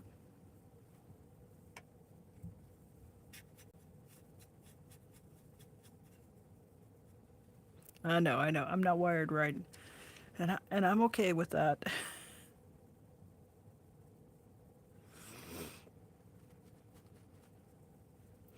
I know I'm kind of struggling here, and I just realized it's this damn synthetic brush I'm working with. Let's do better with a bristle brush.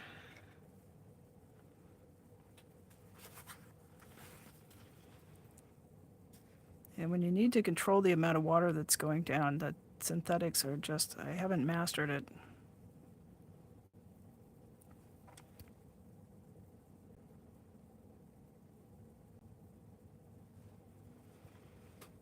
Can you imagine that? 300 residents in this small town, and they all live in the same building. So it gets harsh in the winter, and there's just a tunnel that connects. If you go by land, and the tunnel is closed during the snowy parts of the year, so town gets access with, I suppose, boats and float planes in the winter.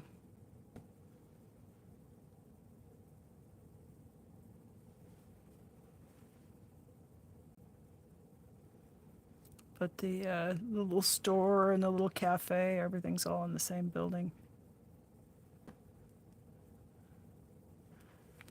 Yeah. Yeah. They do seem to have quite an interesting um, way of being in community with one another.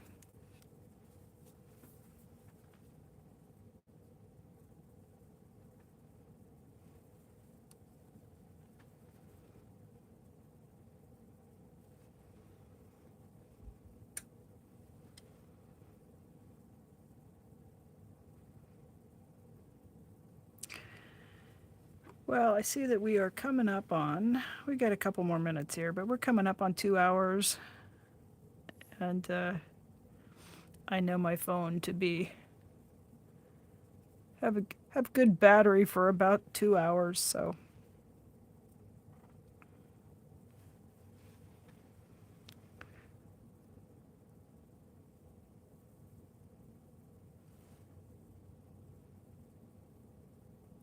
I'll just slowly wind up with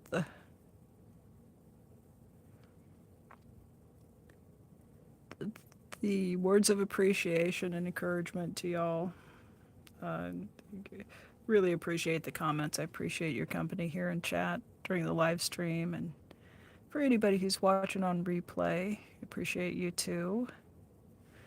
And love those comments, and of course the likes and subscriptions. I'm getting really close to getting 300 subscribers here, so if anybody is hanging around out there and hasn't subscribed, and if it's not too much of an imposition to you, I'd sure appreciate a subscription or two.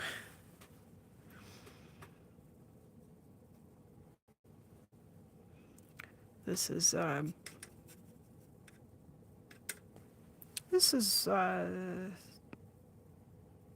was gonna say this is what we do most of the time, but actually usually I do some pebble sketches,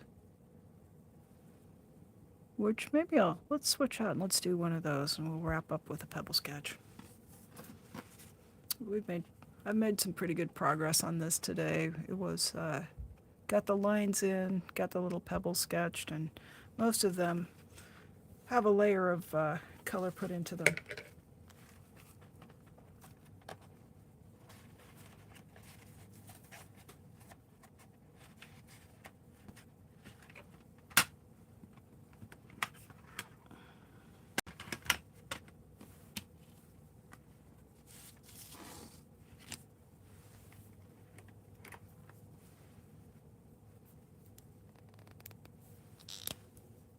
Yeah, Dana, you had good timing.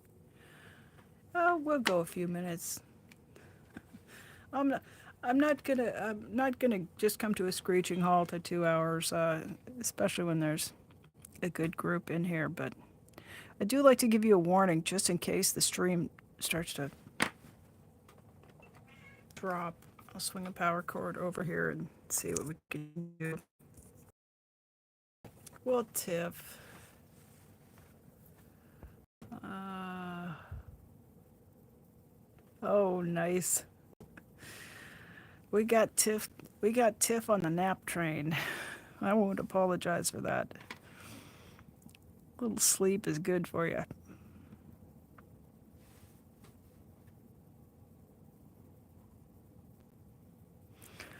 Oh, that's so much better than that 01.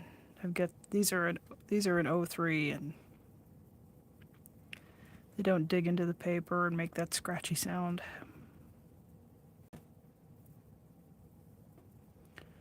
But when I get to this mark, I do try to give you guys a heads up because I have a time or two had the technical difficulty of running my battery right down, and then we lose the stream, and I haven't. I always feel bad if I can't give you guys a bit of a warning about that, but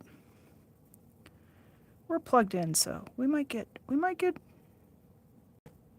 another half hour out of it. We'll see.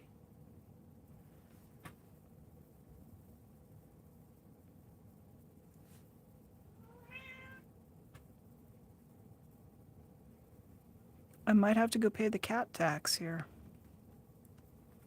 All right, buddy. All right. No, I am. This is a .03, which is my favorite. I use the 10. Yeah, this is the 10. So the 10 is quite bold, right? And the 3 is a little bit, it's quite a bit smaller. You guys hang out for give me 20 seconds. Because yes, it is actually time to pay the cat tax. All right, buddy.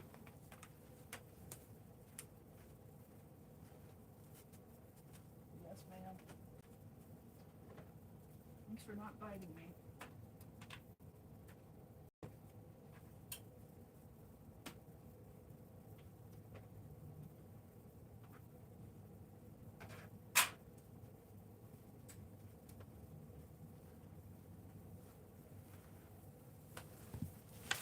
Well, that didn't take too long.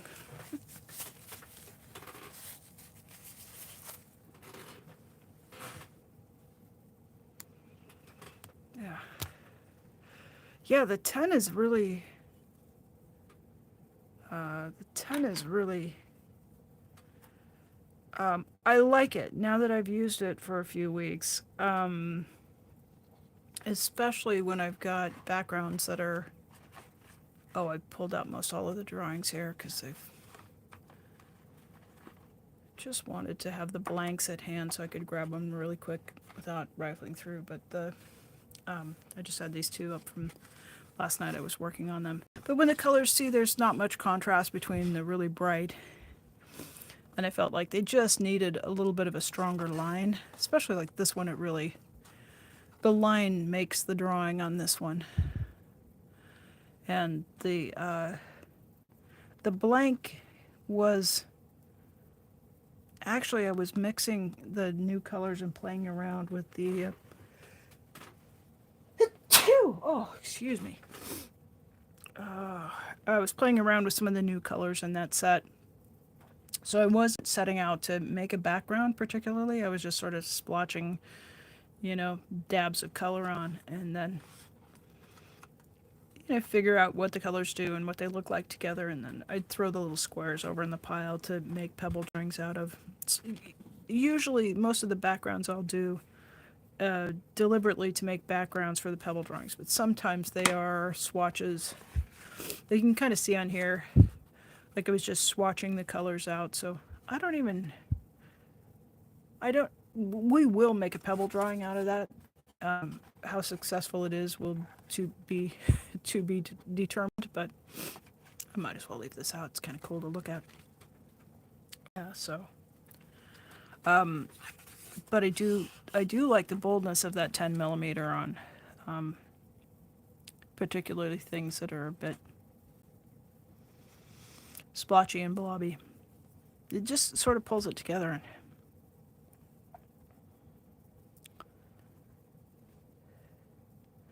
And then I'm trying kind of a new thing with these little. I was looking at this and I really didn't want to add in grays or. I'm not opposed to adding some white to this, but I didn't really want to add in grays for shadows. So I thought what I would do is indicate shadows using lines instead. And it's pretty fun, I gotta say. Kind of liking that.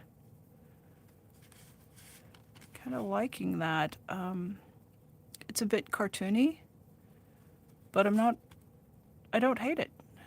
I think it's got a nice graphic quality to it that's almost makes it look like they're with water, maybe in a stream bed or something like that, because hot pink rocks are always piled up in a stream bed.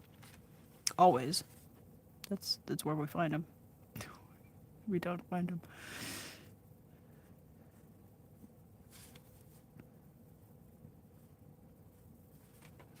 Yeah, so it's just a little bit of evolution there. Oh, thank you guys.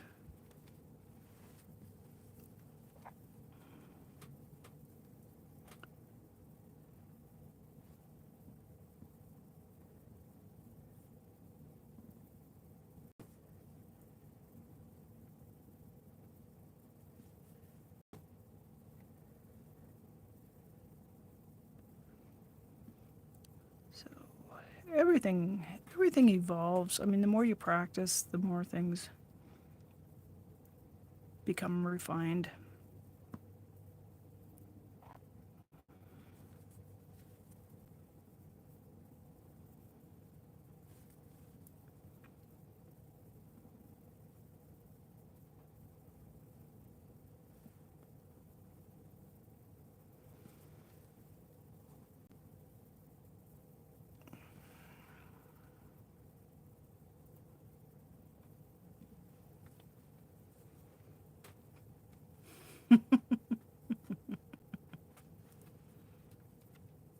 Yeah, does that just a bit of a.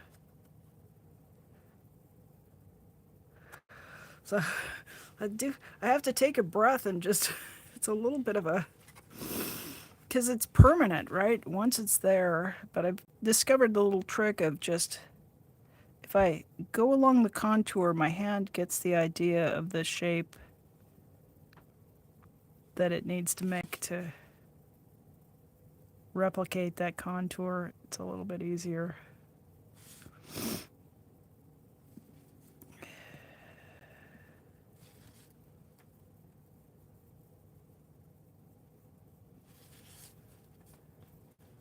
Yeah. So I have to remind myself of the thing I tell you guys every time I stream is to just dive into it, give it a try, take a breath, and just remember that it's only a piece of paper. So if I make a bad line or I have something go, it doesn't wreck the world. It just puts a goofy line on a piece of paper, and that's no big deal. It's really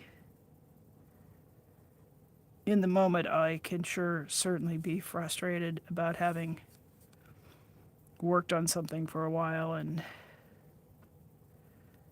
of course no one likes it when the pen goes wonky, but it's just a piece of paper. It's gonna be okay. Not the end of the world. And there have been times where I've made put in a color or made a mark or had something, and I've told that the little talk. It's just a piece of paper, and times I come back and I go, well, okay, that goes in recycling. And more often than not, I come back and I look at it and it's very redeemable. It's very fixable, or maybe it's an innovation that I just didn't recognize as an innovation when it happened.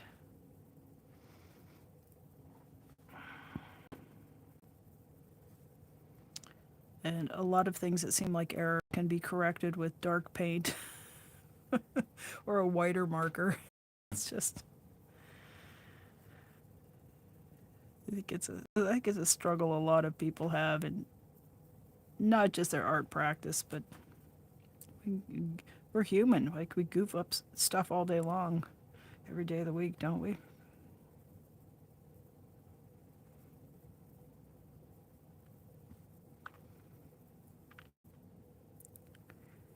And I don't know about you guys, but I have been afflicted with perfectionism. I was going to say all of my adult life, but it was something that was it was problematic even when I was a kid. Probably more so because I hadn't learned to cope with it at all.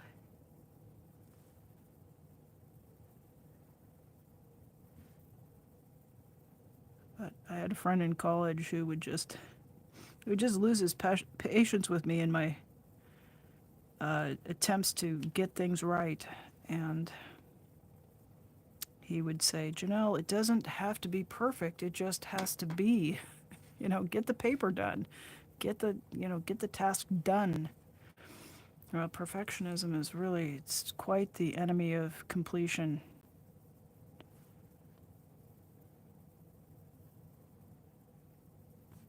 In fact, I've come to learn that the way to get closer to the ideal, I don't want to say perfect, but to get closer to an ideal, is to practice, which means doing, acting, taking the steps to start. And the more times you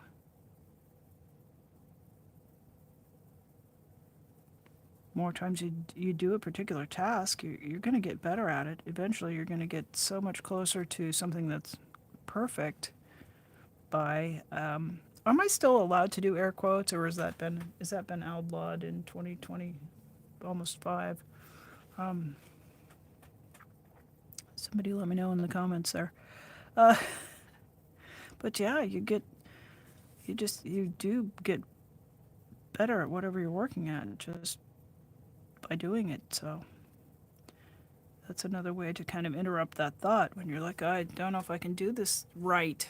Well, maybe this time you won't, but after you've done it a handful of times, but you're sure not going to get closer to being able to do it right by standing there just staring at everything. That is you can think things through in that sense of measure twice, cut once way,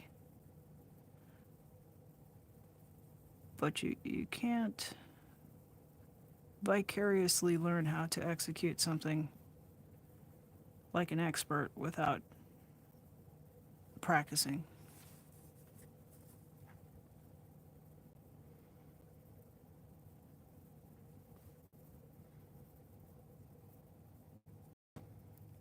So I hope that came off as inspiration and not a lecture. I do find I kind of lecture myself a little bit, which doesn't particularly help, but you know.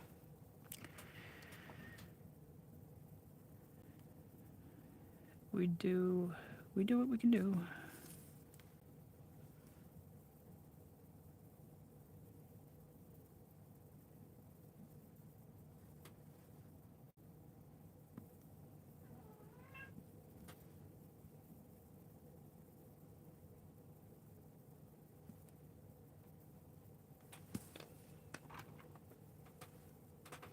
Okay, Ernest says he does air quotes all the time. Okay, good.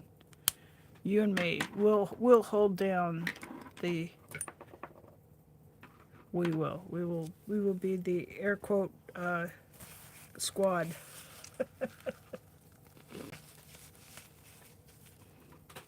Okay, they're always acceptable? Okay, good. I'm relieved.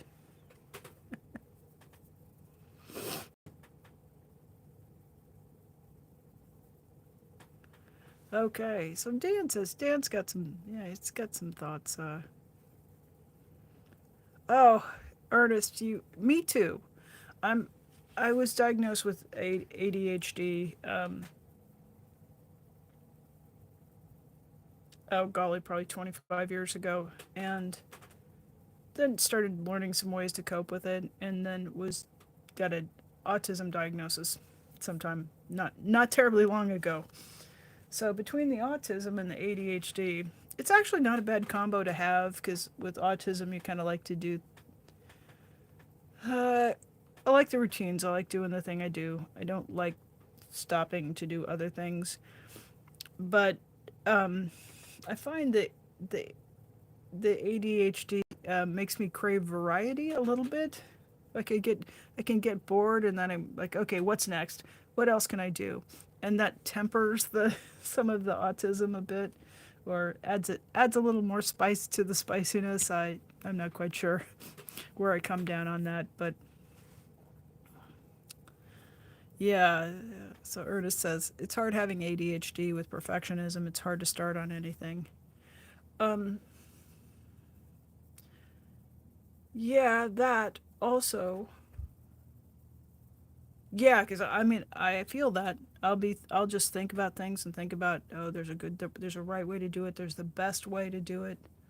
I don't know that I subscribe to the right way, but I know that I can figure out what the most efficient way is, and I can spend 3 weeks about thinking about what the most efficient way to approach something is, which means it takes 15 times longer than it takes everybody else who just started in on it. Um, But my downfall that I really have been tackling in maybe the last 5 years is starting things, and then I'll reach a point where I'm kind of frustrated, or it's not turning out the way I like, or I just get bored with it, or uh, so I have a lot of projects that are started, and in the quilting world we refer to those as UFOs, unfinished objects. So I took myself in hand a few years ago and just determined that I was going to um, I had all of the unfinished objects in tow, and I would pull one out and just work to complete it, or else make the determination that I was not going to complete it. And so things that were made of yarn, I just unraveled them, rolled the yarn back into balls, and yeah, I'm told that a lot of people with ADD, ADHD struggle with that. So yeah, you're not alone with it. And Dan says he struggles with perfectionism with woodworking, but he's been making a conscious effort to stop playing with stuff before I end up throwing it in the burn pile. It is stressful. Big Chief, hello. Howdy, howdy. Yeah, good to see you. Been a minute. How you doing? Hope you're doing well. Yeah, so just I hope everybody feels like they can just talk about those things in here. Sometimes we've got some great ideas from other people in chat, or just a little encouragement, because um, things like ADD, they do really impact our workflow, and then we can start just getting down on ourselves because we can't seem to handle things as easily as maybe some other people around us. And I think sometimes it helps just to hear, hey, that's that's something that somebody else struggles with, or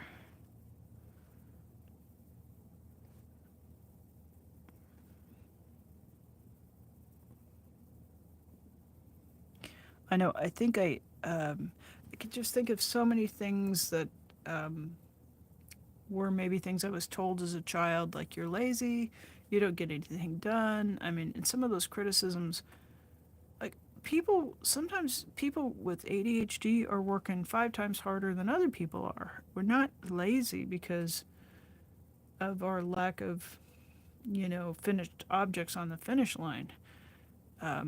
We may actually be working much harder than someone who doesn't have the challenge of ADHD just to get half the stuff done. And, once you find out that you're just wired a little bit differently from the average bear, you can maybe stop internalizing that kind of criticism, because it's really not, it doesn't make us better people to sit and think, oh, I must be lazy because I can't get this stuff done, or I must be, whatever the criticism was. If you buy into it, it doesn't make you more productive. It just makes you feel bad about yourself while you're still at the same level.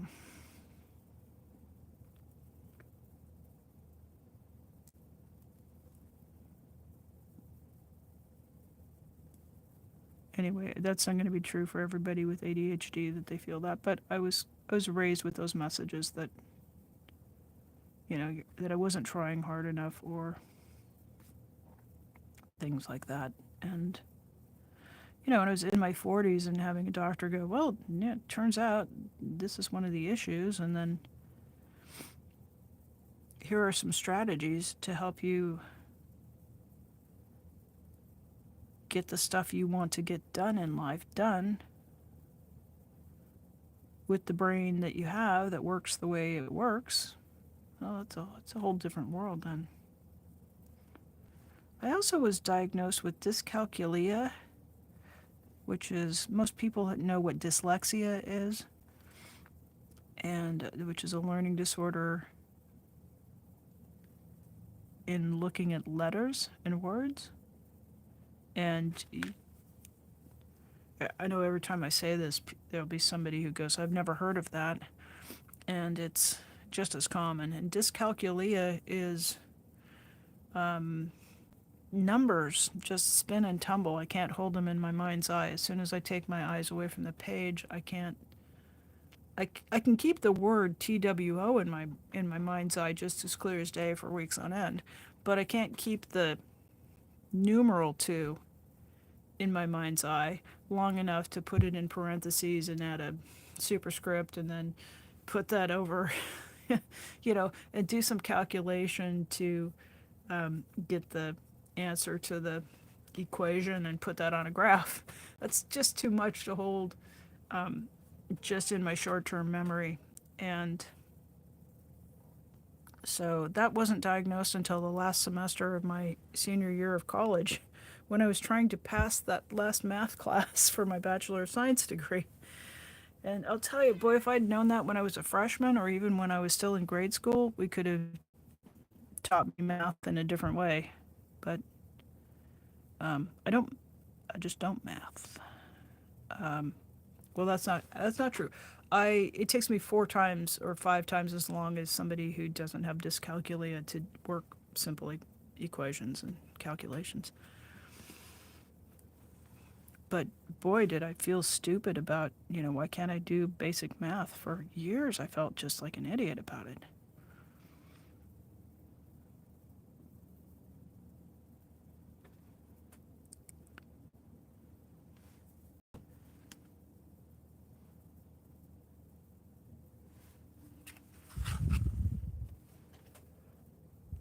So the drummer for U2 has recently revealed that he also has dyscalculia, and that it's been a real struggle for him to, like he said, keeping track of the bars and the music was like scaling Everest for him, and he never really could figure out why it was so difficult when other drummers seem to easily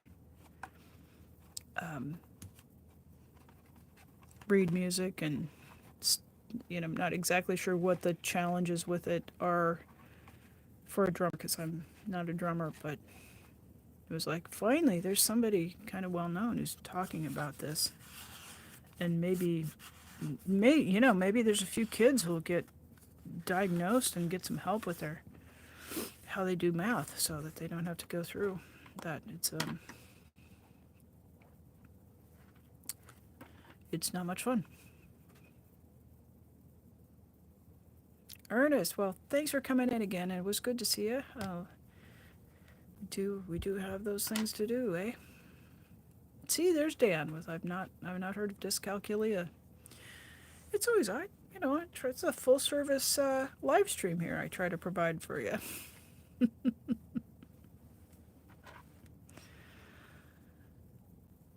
Yeah. You know what? I think I'm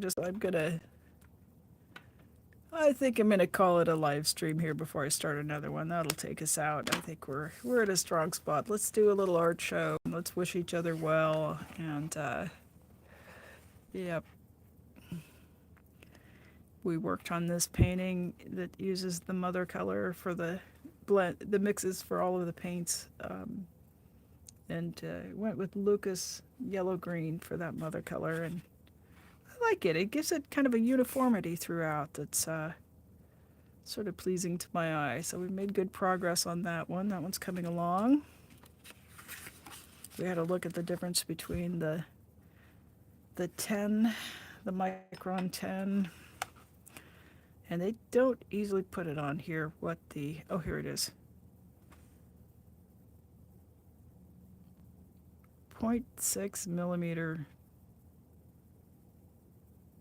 Is that right? A 0.6 millimeter line? I guess I could be right. No, it's wider than a millimeter. I'm not sure what their measurements are exactly for the pigment microns, but the one is 0.25 millimeter. Well, that seems about right. A quarter of a millimeter on the ones. So tens are wider. My favorite is the 3. So we've gone in there. Yeah. Big line. Yeah, we've got big line, just right line, and then that teeny tiny line. So you guys have a great Friday. I hope you have some time to do something creative, whether it's cooking or art or just sitting and thinking about color. Take some time to be good to yourself. It'll help you be good to everybody else. And thanks again for everybody, for the chats, for the comments, for the watches. I appreciate you all. And we'll see you on the next live stream. Bye now.